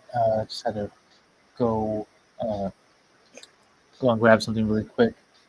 Um, yeah, it's definitely been a brutal day today. But let's see. I mean, maybe the A wave of this pullback is done, and we might get a little bit of a recovery, and then we'll see if another pullback is coming in a C wave. So keep an eye on that. But it is 1:43 right now, guys. I think I'm gonna head out. I have to do some things with the fam at the moment. But keep an eye on these levels, guys. So we are definitely below our 21-day EMA.